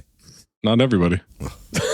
Those they call prisoners. Whoa! Whoa! Whoa! Do the voice! Hey, man. Lonnie doesn't want the place crawling with state cops and FBI. Hans and Dunstan are impressed with his go-getter attitude. Yeah. They think JCVD is still dangerous, should take personal charge. JCVD is eating, you guessed it, a steak. God damn it. At a diner. Diner steak? State cop walks in and asks if that bike belongs to him. Did he restore it? Need a little work? It was nothing. Where you from? Get back. Asking a lot of questions. JCVD leaves a full plate of food and cop sees his license plate as he pulls away. Yep, takes it down. California license plate. She walks in the barn, hears Mookie listen to a podcast, never meant anybody to get hurt. He says so much about Mookie. A popcast. Popcast. Popcast. Pop. Horseman. Please say goodbye to Mookie for me. Tell the other ass-on kid to go walk into traffic. Cut to Sam at a campfire's tent. He burns the map, looks pensive, sees a guy on a horse in the distance, another guy in a different direction. Badass move. He's in a full crouch, leaps onto the bike from a full crouch. In slow motion. That's crazy. With the sound. Rides off. Cops start shooting at him, chasing him on horseback. Horseback? Why? Well, they're in the forest. He hides in some bushes for a second. They go past him and rides off onto some sand. He jumps over a cop car. He's chased by a truck. He kicks the shit out of this one black cop, man. Yeah, he does, man. That looked personal. I fucking laughed. That looked racial. I laughed so hard. Truck flips over with some bad driving. Now he's on top of a mountain. Dramatically waits, then spins around for a head start, goes cruising down a steep ledge. Cop wants a chopper out here to track him. That chopper never shows up. I love this idea that this old piece of shit motorcycle that he just refurbished is better equipped for all-terrain than an SUV. Yeah. Because SUVs are like, what the fuck is happening here? But his fucking bike. I mean, they don't make them like that anymore. That's a good point. My note was for once a Bronco's chasing somebody. Am I right, brother? So this is where Tom Cruise got the idea of riding a motorcycle off a cliff. 100%. Van Damme did it first. Clyde's taking clothes off the line. She locks all the windows. The kids are playing Monopoly. They wonder if she's scared. She explains being cautious is different than fear. This is my Sean Astin. Those kids absolutely cheated while she was walking windows and doors. The daughter, whatever her name is, Meg Griffin, has like 40 properties. She owns half the board. She's counting the cards, literally. I'm like, how the fuck, man? You got to keep an eye on these fuckers. That's why nobody likes her. She's a little tycoon. Oh. JCD riding through the wide open valley, mutters, "Lady," turns around, rides back. How long is that going to take? How far is he? He already skipped town. He was stopped off at a diner that was like 2 towns over. And then he had this whole escape. And now he has an attack of conscience. By the way, they're after you, motherfucker, because you're an escaped convict. Yes. He was at a literal crossroads. That's the Doc kicks down the door, grabs her, kids run up a ladder, yells to get him. That's when the lead goon with the John Adams wig eats shit off the ladder. John. Now there's another ladder to the attic. How many ladders? How many ladders? Try using the stairs, John. He got juked out by a 6-year-old. Well, yeah. He's an elderly man. He's a senior citizen. He's 65 years old and about 300 pounds. Might want to have a succession plan for henchmen. That's all I'm saying. Mookie's going to climb out the window to look for help. Lonnie shows up outside calling for Clyde. They cover her mouth. Dunstan grabs the gun and knocks Lonnie out with it. Chekhov's gun that's been mounted in the kitchen. There you go. Since the beginning of the movie. Mookie is hanging, and I wanted him to just be hanging indefinitely. 3 stories up, and he's just like, fuck, what do I do now? Now he's taunting the John Adams henchman who lumbers his ass into the barn. It's Home Alone 2. Yes, it is. Mookie yanks a horse's leash so it kicks this guy in the face. He's dead. He's Mookie McAllister. He's Mookie McAllister. This motherfucker is dead. No, he's not. Walks out with birdies going around his head and stars. A little dirty, like Tom Lewis. JCVD hits him with a door, and now he's incapacitated? Yeah. He took a double horse kick to the face. No, it's the fucking dilapidated wood door that grazes his forehead that did it. Same note too, man. I was like, this motherfucker, that's like a Looney Tunes. You gonna kick my horse? He's just a little out of sorts. That's it. Dunstan drags Lonnie across the room. They want her to sign the papers. Fuck this, da-da-da. You gotta sign this shit right now. Enough's enough. I'm sick of this town. I'm sick of you. I want to go home. Takes Meg Griffin and throws her in the pantry. Not a fucking word. I laughed my ass off at that. But also, I kind of feel like this is some shit you guys should have done a long time ago. Of course. All this playing cute shit. She signs it and then spits on it. He just hits her in the back of the head. Slaps the shit out of the back of the ass off, golden dumpster, everything. She wants them out of her house. No, we can't leave before the fire. Can't leave before the fire. What? Hale shrugs like Michael Jordan.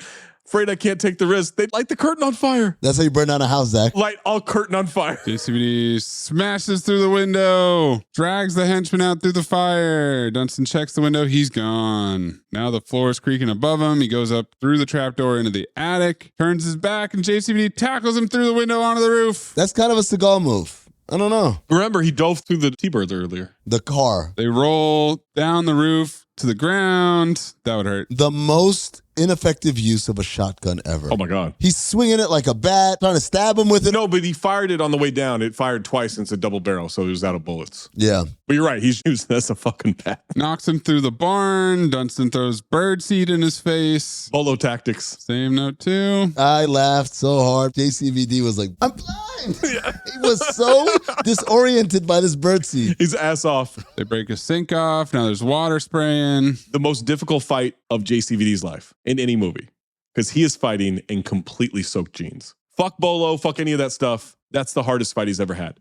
Drenched jeans? Drenched denim? You can't move in that. Do we ever get an explanation why Mr. Kruger is such a great fighter? Cleveland cop. Being a Cleveland cop, that's it? I mean, he's beat the shit out of a lot of black people in Cleveland. It looks like they fought back because this motherfucker got some moves. This wasn't no Lonnie handcuff him and whoop him up. He's like, no, I want a fair fight. Yeah, he can throw. He's going toe-to-toe with JCVD. He's grabbing pitchfork. He's trying to stab him. JCVD's on the ground. Mookie runs over, grabs his leg like he's Jeff Van Gundy. Yeah, same nut too, bro. Dunstan mushes his face, tosses the kid aside. Like Norm. He fucking chucks him into the shed. Activates JCVD, kicks Dunstan in the knee, dodges a pitchfork stab, 5 straight rights to the face, and Dunstan is down. Dunstan gets up with the pitchfork, charges him. JCVD flips his ass into the fucking car windshield. Looney Tunes production quality. All that was listening was the sound of like. It was great. No, it's so good. JCVD walks away like he's dead, but Dunstan crawls out. Now he cocks the shotgun. That's how you use a shotgun, you dumbass. Got it from the car. Oh, it's a different shotgun. Shoots at JCVD in slow motion, and Mookie sidearms a revolver to him like fucking Patrick Mahomes. I think this is the first time I've ever seen JCVD use a gun. Ooh. Universal Soldier. Universal Soldier uses a gun. Double impact. Is there a gun? 1 packs a punch, 1 packs a piece. Okay, so let me adjust my note to JCVD looks like this is his first time using a gun. It's definitely his first time catching a gun. He clamshells it. He shot like Ja Rule. Catches, lunges, dives, shoots Dunstan in the chest. Cards explode out of his pockets because remember, he does card tricks. slow motion. That's a great directorial touch. It is, and then I completely forgot about the cards thing. Oh yeah, that's right. That was his thing. But I kind of wanted it to be a deck that was all twos of clubs. Like, oh, that's how he did it. That would have been great. But it would have also great if he was dying. He goes, "Is this your card?" Oh, that's held one up, you know? Well, he never did the card trick to JCVD. That's true. Should have. And then JCVD. Au revoir, fucker. TGT. Did you just tough talk a dead guy? Sure did. Oh, yeah. Remember? Han still has Clyde at gunpoint inside. He's been holding her this entire time. Drags her out on the porch. State police show up. Tell Hans to throw the gun down. Clyde runs back inside. Hugs John Claude. Don't come any closer. Let her go. Don't even think of it. Let her go. I laughed. I don't know why. They let the daughter out of the closet. Group hug. They forgot she was in there. I think Mookie was just getting a snack. Yeah, he didn't know she was in there. Hans tells the cops he owns half the valley and there's an escaped convict inside. Clyde tells JCVD to go. He can still get away. Honest thief. But he helps Lonnie up. Mookie doesn't understand. Now, JCVD explains the criminal justice system to Mookie. Zach, I need you to read this. A long time ago, I did some things I was not supposed to do. A long time ago. Says goodbye, hugs Clyde again, whispers, "Somehow I'll find a way to come back to you." She'll be here. He really doesn't fuck with the other kid at all. Mookie gets this long-ass heartfelt speech, and he looks at the other one's like, all right, bye. Bye, Bree. They kiss. Lonnie is cucking. CT5 cucks. And you know what? I've changed this to officially CT5 Jeeps. Fuck you. He's been friend zoned. CT5 Jeeps. But this is the biggest problem I have with this movie. Lonnie was on the take. He was taking bribes. Now he gets to be the hero, deliver JCVD, and that's it. Small town politics, I mean. That's small town politics, you know? Jesus Christ, man. They make out in front of him and her children. He's been here all of what, like 3 weeks? Less. JCVD? Less than that. Way less than that. At most 8 days. However long it takes to fix up a Triumph. Well, remember, he's a lawyer. He's a parking attendant. He's a baseball player. Fucking. Lonnie cuffs him, tells him he saved a lot of lives, brings him outside. Mookie runs after him, gives him one more hug. Goodbye, my friend. She's devastated until she finds the next guy that comes in. It's one of the other cops. Oh, Mookie still has poop mud smeared on his face. Oh my God, same note too. Han's talking shit. You bastard, do you know who I am? And he slams a car door into his dick. Yeah. I know what you are. I know what you are. Okay. Uplifting ass music as he goes to jail again. Yeah, he's in the cop car. And then it says at the end, and they all turned out just fine. Yeah. Freeze frame of him waving by. Roll credits. Seatbelts fastened. Tray tables in an upright position. Here we go.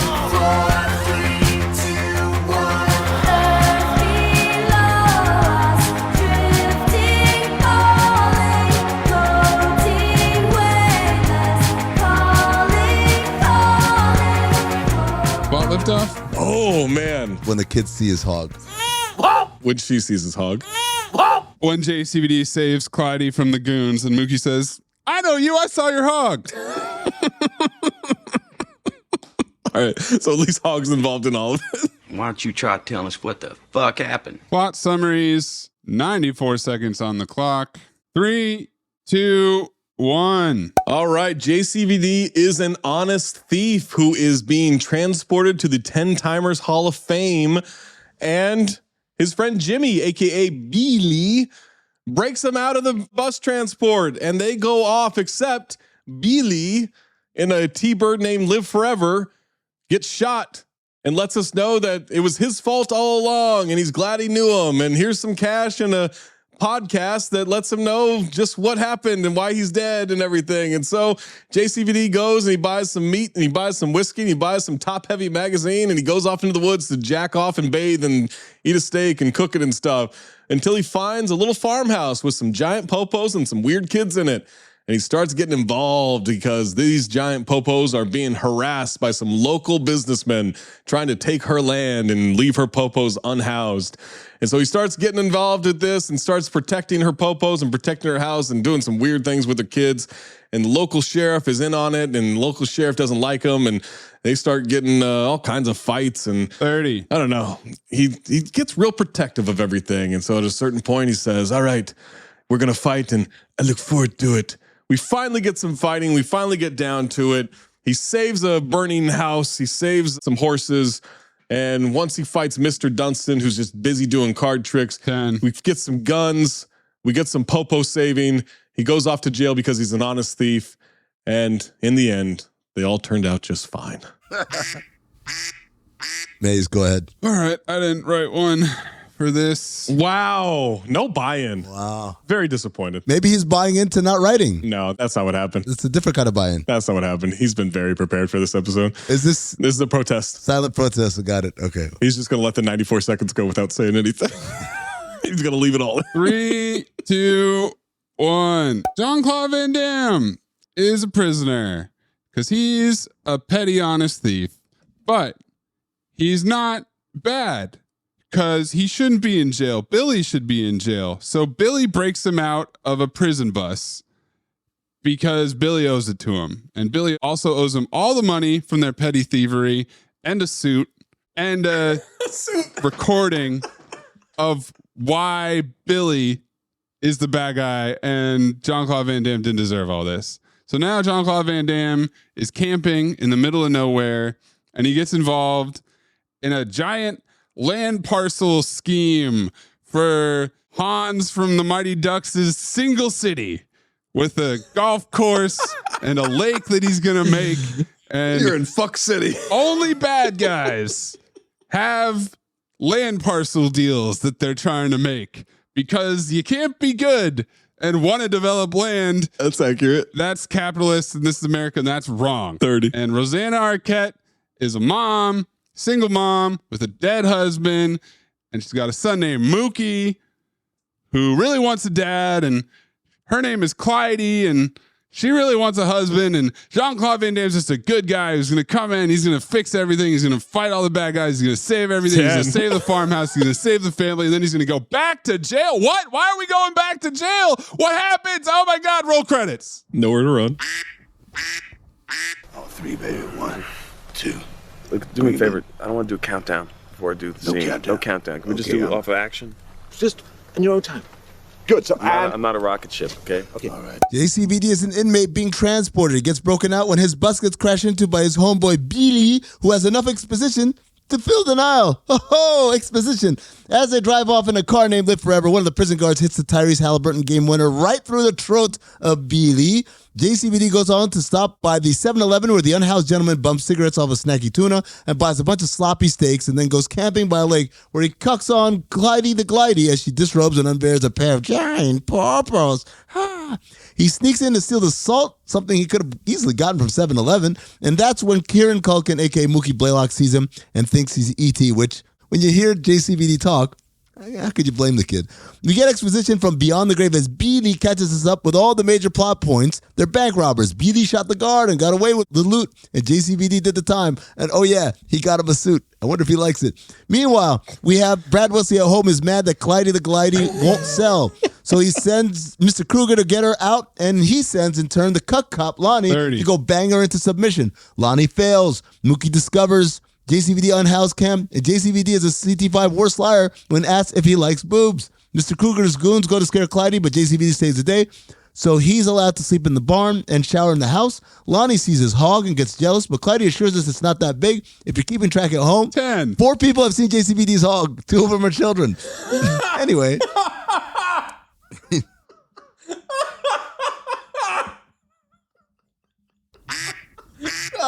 That's it. You got it. Yeah.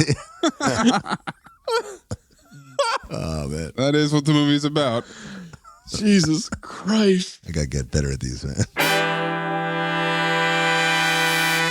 The Disney Plus Hulu Max bundle. It's the ultimate bundle for an unbelievable price. Plans starting at $16.99 a month. Get it and watch Marvel Television's Ironheart on Disney Plus. I want to build something iconic. A new season of The Bear on Hulu. We can make people happy. And The Epic, a Minecraft movie on Max. Anything you can imagine is possible. The Disney Plus Hulu Max bundle. Plans starting at $16.99 a month. All these and more now streaming. Terms apply. Visit DisneyPlusHuluMaxBundle.com for details. Hey, it's Paris. You know I love sparkly things, right? Like stars. Duh. And thanks to Hilton and AutoCamp, I just slept under them. Picture me, serving looks by the fire outside my luxurious Airstream, making s'mores with the kids, while a national park is our backdrop. The great outdoors meets Hilton hospitality. That's hot. Explore all the new ways to stay at Hilton.com. Hilton for the stay. So, you just started using LinkedIn Premium. Now what? Well, on your premium company page, you noticed around 7.5 times more page engagement and 5 times more page views. Well done. And now, new clients are messaging you. All because you're using LinkedIn Premium, which helps you get the business growth you want. Think big, small business. Think big. Start your free trial at linkedin.com/premium small business. That's linkedin.com/premium small business. Who cares if you lose the game? You got this off your chest. I mean, it's just one night of bar trivia. One night of bar trivia is sacrosanct to us. Trivia is sacrosanct. Richard Marquand conceived the story a decade before its production and later collaborated on Joe Eszterhas on the script. However, following Marquand's unexpected death, the script remained shelved for years. When seeking a project for a JCVD, producer Craig Baumgarten recalled the script and deemed it a suitable fit. As originally written, Pals was the original name, Zach. Was a character-driven drama without action sequences, the only retaining element being an escaped convict who falls in love with a neighboring widow and becomes a father figure to her children. Zach, in a very JCVD turn of events, JCVD said, the script was not that good. The writer told me he was going to fix everything. I was in his house, he shook my hand, he promised me, but he didn't fix it. Meanwhile, Joe Eszterhas said, the script was taken and destroyed many years later by Jean-Claude Van Damme. Whoa. It lost its sensitivity. It lost everything. I don't like to remember that movie. Yeah, Eszterhas called it his biggest failure in an interview. So I wonder if JCVD was talking about Eszterhas or one of the guys that rewrote it years later when they made the movie. Leslie Boehm or Randy Feldman, who shook his hand and lied to his face. The role of Sam was originally meant for Mel Gibson. Whoa. In Pals. Pals. Or Crossing the Line was another name. Shower Pals. Yeah. Why would your pal be in the shower with you? Why would your dad? Oh, because he's got a gun on you. Actually, Shower Pals is what Christoph Waltz. That's what they changed it to. Yeah. Oh, yeah, that is a good name. That's good. Oh, that's better. Jean-Claude Van Damme doesn't use kickboxing or karate during the fighting scenes, unlike he does in all his other films. JCVD reportedly received $3.5 million for the role out of a $15 million budget. And Rosanna Arquette disliked working with Jean-Claude Van Damme and stated in many interviews that she only took the role because good parts were few and far between. I'd like you all to do an experiment on a plant, something that may benefit mankind. And if you devise something that's groundbreaking, I guarantee you a A in this course. Oh, well, hold on, man. You following me? You can't do that, Lionel. Look, man, if you don't want me to have a foreman job, I understand, but I need my fucking job, man. Louis Pinnock, Accent Award. I've got Ted Levine mocking JCVD. Motorcycle. Yes, I think that's pretty straightforward. Pretty light on it in this movie. Let's show them who the horsemen are, guys. Yeah, we got soul.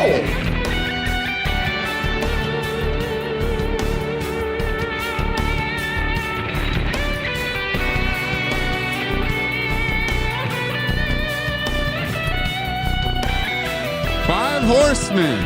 Exposition. Yes. Cucking. Yes. Nudity. Hog. TGT. Oh, man, which one is it? Look, I thought it was exposition, but I think the Golden Dumpster is going to take care of that. It's Hog. Hog is a massive part of this movie. Yeah. Literally. Cucking is a massive part of it, too, though. There's a lot of cucking. You don't include nudity because Hog. Of Rosanna Arquette? Look, big fan. Top heavy? Big fan. Fan of that, too. Big fan. Diddling. Diddling should be up there, too. Allegedly. Alleged diddling. It's not alleged hog, but it's alleged diddling. No, it's definite hog. Because at one point, we're having dinner. Even they can't stop talking about it. They can't stop talking about it. As Amin signed off in his plot summary, 2 of them are children. Yeah. All right, hog talk it is. Don't put talk, just hog. Breathe in through nose, out the mouth. Ass on, ass off. Teddy Rex, Moosey Teddy Rex. Teddy Rex, Moosey Teddy Rex. Ass on. Fuck it, ass off. Ass on. Fuck it, ass off. Michael Bean Memorial Ass On Award, which we do every single episode. Make sure to remember to play the sounder this time, Maze. Tiffany Taubman as Bree Anderson, Edward Blatchford as Sheriff Lonnie Poole, but Zach will not allow that. No, Rod Belding? And I had JCVD. Wow. He was actually not bad. He had bad moments and good moments. He always has bad moments and good moments. Yeah, it's JCVD. Comparatively, I think this was one of his better. I believed he had a hog, and I believed that he had an affinity for popos. And that he diddled. Oh. He had diddling demons that he had to fight, and they came back up after he was reintroduced around children. Morbius. You know, they never say he was in prison. Morbius. Morbin time? Tampons. Oh. So the daughter? Daughter's ass on, yeah. It's Meg Griffin. Check this out. $1,100 is exactly what I charge for acting classes. No, it isn't. Yeah. Well, what are the chits? Universe? You've done it again. Carl Weathers Memorial Ass Off Award. I actually thought Kieran was pretty good. Yeah. Kieran was excellent. Yeah, I believe he wanted a dad or a... I'm sorry? I believe he wanted a dad or a... You know.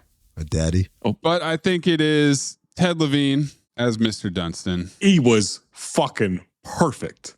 He gave you the right amount of build up to like, this dude's a badass. Good finish to his character. I wanted more. Yeah, I could use more, but man, he was perfect. Are you good at keeping secrets? Absolutely. Because I've got a present for you. Secret present outside by the dumpster. Is it a baseball mitt? It fits you like a baseball mitt, like a glove. I hope. Golden Dumpster nominees. There's a pretty good opening scene. The prison break. Including tackling a guy with a gun through a Pontiac and Alan Graff sniper bullseye true to throat. Yep. Or chest. The part that sent Amin right off track was Billy's exposition recording. Lock it in. Mr. Dunstan's card trick. I put the first one. Oh. Card tricks also, Horseman. Yeah. And my pick, JCVD reading Top Heavy magazine in a tent wearing a suit. Couple more things just to fill it out. We all know what the answer is, but the existence of a white Mookie. The Great White Mookie. Great White Mookie, yeah. The CT5 lie of you like boobs? Sometimes. This is probably the closest contender. She says he's got an average penis. How do you know? Because I saw it. Already? And strike three. You're out. There's also, I look forward to it. You love that line. Yeah, the way he says Quebec. Quebec. The way she's bathing a horse. It's kind of like the way he bathes himself, by the way. Yeah, it is, yeah. A lot of soap in this area right here. Lonnie's gamble with the shower. Fucking worst gamble ever. The next morning where she says, let him sleep. What'd you do to him? Such an unhealthy relationship. How about when he slaps her on the back of the head after she spits on the contract? Bree having 40 properties in Monopoly. Oh. But yeah, my golden dumpster is going to be, how do you like that suit I got you? I picked out for you. It's the podcast that's made us do this, right? For normal people, they wouldn't watch that scene and laugh. I don't think so. We laughed uncontrollably at that scene. I couldn't stop laughing. I thought this will be a half hour of the pod. I thought Maze is going to get so mad at us. I almost put that in my notes. I thought this is going to be a while. It's going to be a while. I wrote that in my journal. Maze is going to get so mad at me today. It's a really funny joke. Same for you, Amin? Same line? Yes, absolutely. How do you like that suit I picked out for you? The whole thing, the whole tape for me. Well, Zach, you picked it, motherfucker. I like that. Cobra File. I know where you guys are going with this. I don't give a fuck. I love this movie. I've loved it since I saw it in the theater. I've seen it probably 20 times in my life. I fucking love it. It's a file. I love Jean-Claude Van Damme. I love his movies. I know this isn't his strongest, but I look forward to it. We've got Dunstan. Kieran Culkin's great. You love that line. I do love that line, man. It was from the trailer. Got me. I was 11 when I saw the trailer, and it fucking delivered, and it's been in my head for 32 years at this point. My head movies. My head trailers is that I look forward to it this whole fucking time for 32 years. I love this movie. I think it's great. I love Rosanna Arquette and her popos. Everything. I'm in on this whole movie. File. Easy file. Go ahead and phobe it. I didn't have the same relationship with this movie that clearly you did. And I definitely didn't have a relationship with that line. I look forward to it. I hadn't seen this movie. Again, I thought it was going to be like Fled. He's on the run. They're trying to catch him. And he's doing Jean-Claude Van Damme stuff. And it was crazy because I read the trivia after I watched the movie. And while I was watching the movie, I'm like, something's off with this shit. There's not enough fighting. There's definitely long stretches where there's no fighting, which is kind of weird to me. If you have a Van Damme movie, you don't have Van Damme to not fight and to do dialogue. But I realized when I saw the trivia, it's like, not only is there not a lot of fighting, but the fighting that exists is all regular fighting, regular action movie stuff. We didn't see the splits. We didn't see any of that. Rosanna Arquette hated making this movie, hated working with Van Damme. But a year later, she'd be in Pulp Fiction. So I think the universe kind of evened itself out. You're welcome. You're welcome. What was the last movie we did where I gave it a file, but it was like a C+? What? This is the same thing. Super Ex-Girlfriend? Yeah, it's the file, but it's like, we're not putting this one up on the fridge. This is a great movie. It's not a great movie, Zach. You know what? Let's do this real quick. Rank the JCVD movies that we've done for this podcast. It's the worst one. No. Double Team? Double Team's way better than this. What are you talking about? Get the fuck out of here. That's because you're a D-Rod fan. Double Team and The Quest are both more entertaining than this movie by a long shot. Yes, a long shot. No way. But the flip side is we didn't have popos in either of those movies. These are massive. These are incredible popos. That's why it's a file. It's a file because Rosanna Arquette showed her popos? It drags it across the finish line. Without those popos, this movie, not fileable. What about with his hog? If I had seen the actual hog, yeah. Does he put his underwear on dick first? Jean-Claude Van Damme. Of course he does. I like the opening scene. I thought it was a good opening scene. I thought it was pretty boring for the most part in the middle. I didn't find the story compelling. I don't care what happens to Rosanna Arquette's farm or her fatherless child who has a box of Poppy Talk in the barn. Wow. Anti-single moms, anti-widows, not an ally. Pro land parcel purchasers, apparently. I am pro land parcel. Let him build his development. What's the worst that can happen? He's going to cash you out and build a dope development in the Valley of the Moon. I am with you on that. I think she was in the wrong on that. She's a damn stick in the mud. Take the cash. Take the cash. Let's take a look at the two sides, right? On the one side, you have developer who wants to influx cash and prosperity into the region. On the other hand, you have an escaped convict and a terrible mother who's also a terrible farmer. Who's the bad guy now? What is she farming? She's not. Cows? She's got cows and horses, and she doesn't really do anything. No, they fucked up the field. Remember, they cut the oil lines and put it into the dirt. Yeah, but she's not taking care of that. She's terrible at it. He's a convict who, even though he didn't murder somebody, did go to jail for thieving and, I guess, wrongfully murder. And then at the end, he goes back to jail. But we're supposed to believe that he's a good guy the whole time because he helps her out. He's an honest thief. Well, he's not honest because he lied about killing the guy so that he could save Billy. He didn't kill. But it ends with him going back to jail for who knows how long. Because he's an honest thief. He wants to make sure. But they'll wait for him. Well, she's not waiting for him. She's a liar. She's a CT5 liar. It's a phobe. Wow. It's down there with Lionheart as the least entertaining, not enjoyable JCVD movies. He's in the 10 Timers Club now. Zach has filed every single JCVD movie. Of course I have. I mean, only phobed Last Action Hero, which isn't really a JCVD movie. So he's filed every JCVD movie too. If this had either been on Fubo or had been on a streaming service you already had, what would this have been? It would have given it a leg up into not having me be pissed off to start the movie. He's an honest podcaster. But it's still a phobe. Because it was boring. Disagree. And it wasn't entertaining. Disagree. I think you're in a bad mood. Send us your phobe or file. What's the stupid line that you like? I look forward to it. No, you got to say with the accent. I look forward to it. I look forward to it. Not au revoir, fucker, not strike three. You know what I look forward to it sounds like? Not yet. You know what? When we do the rewatchington someday, I look forward to it. A long time ago. Send us your phobe or file, your ass on, ass off, Golden Dumpster, Five Horsemen, Louis Pinnock. Plot Liftoff, what you thought of his hog, at Talk Hoops, at Darth Amin, at Corn Puzzle, at Cinephobe Pod, at Count the Dings, or drop it in that Discord by being a Patreon member, patreon.com/Count the Dings. Next time we make love, you introduce me to Jade.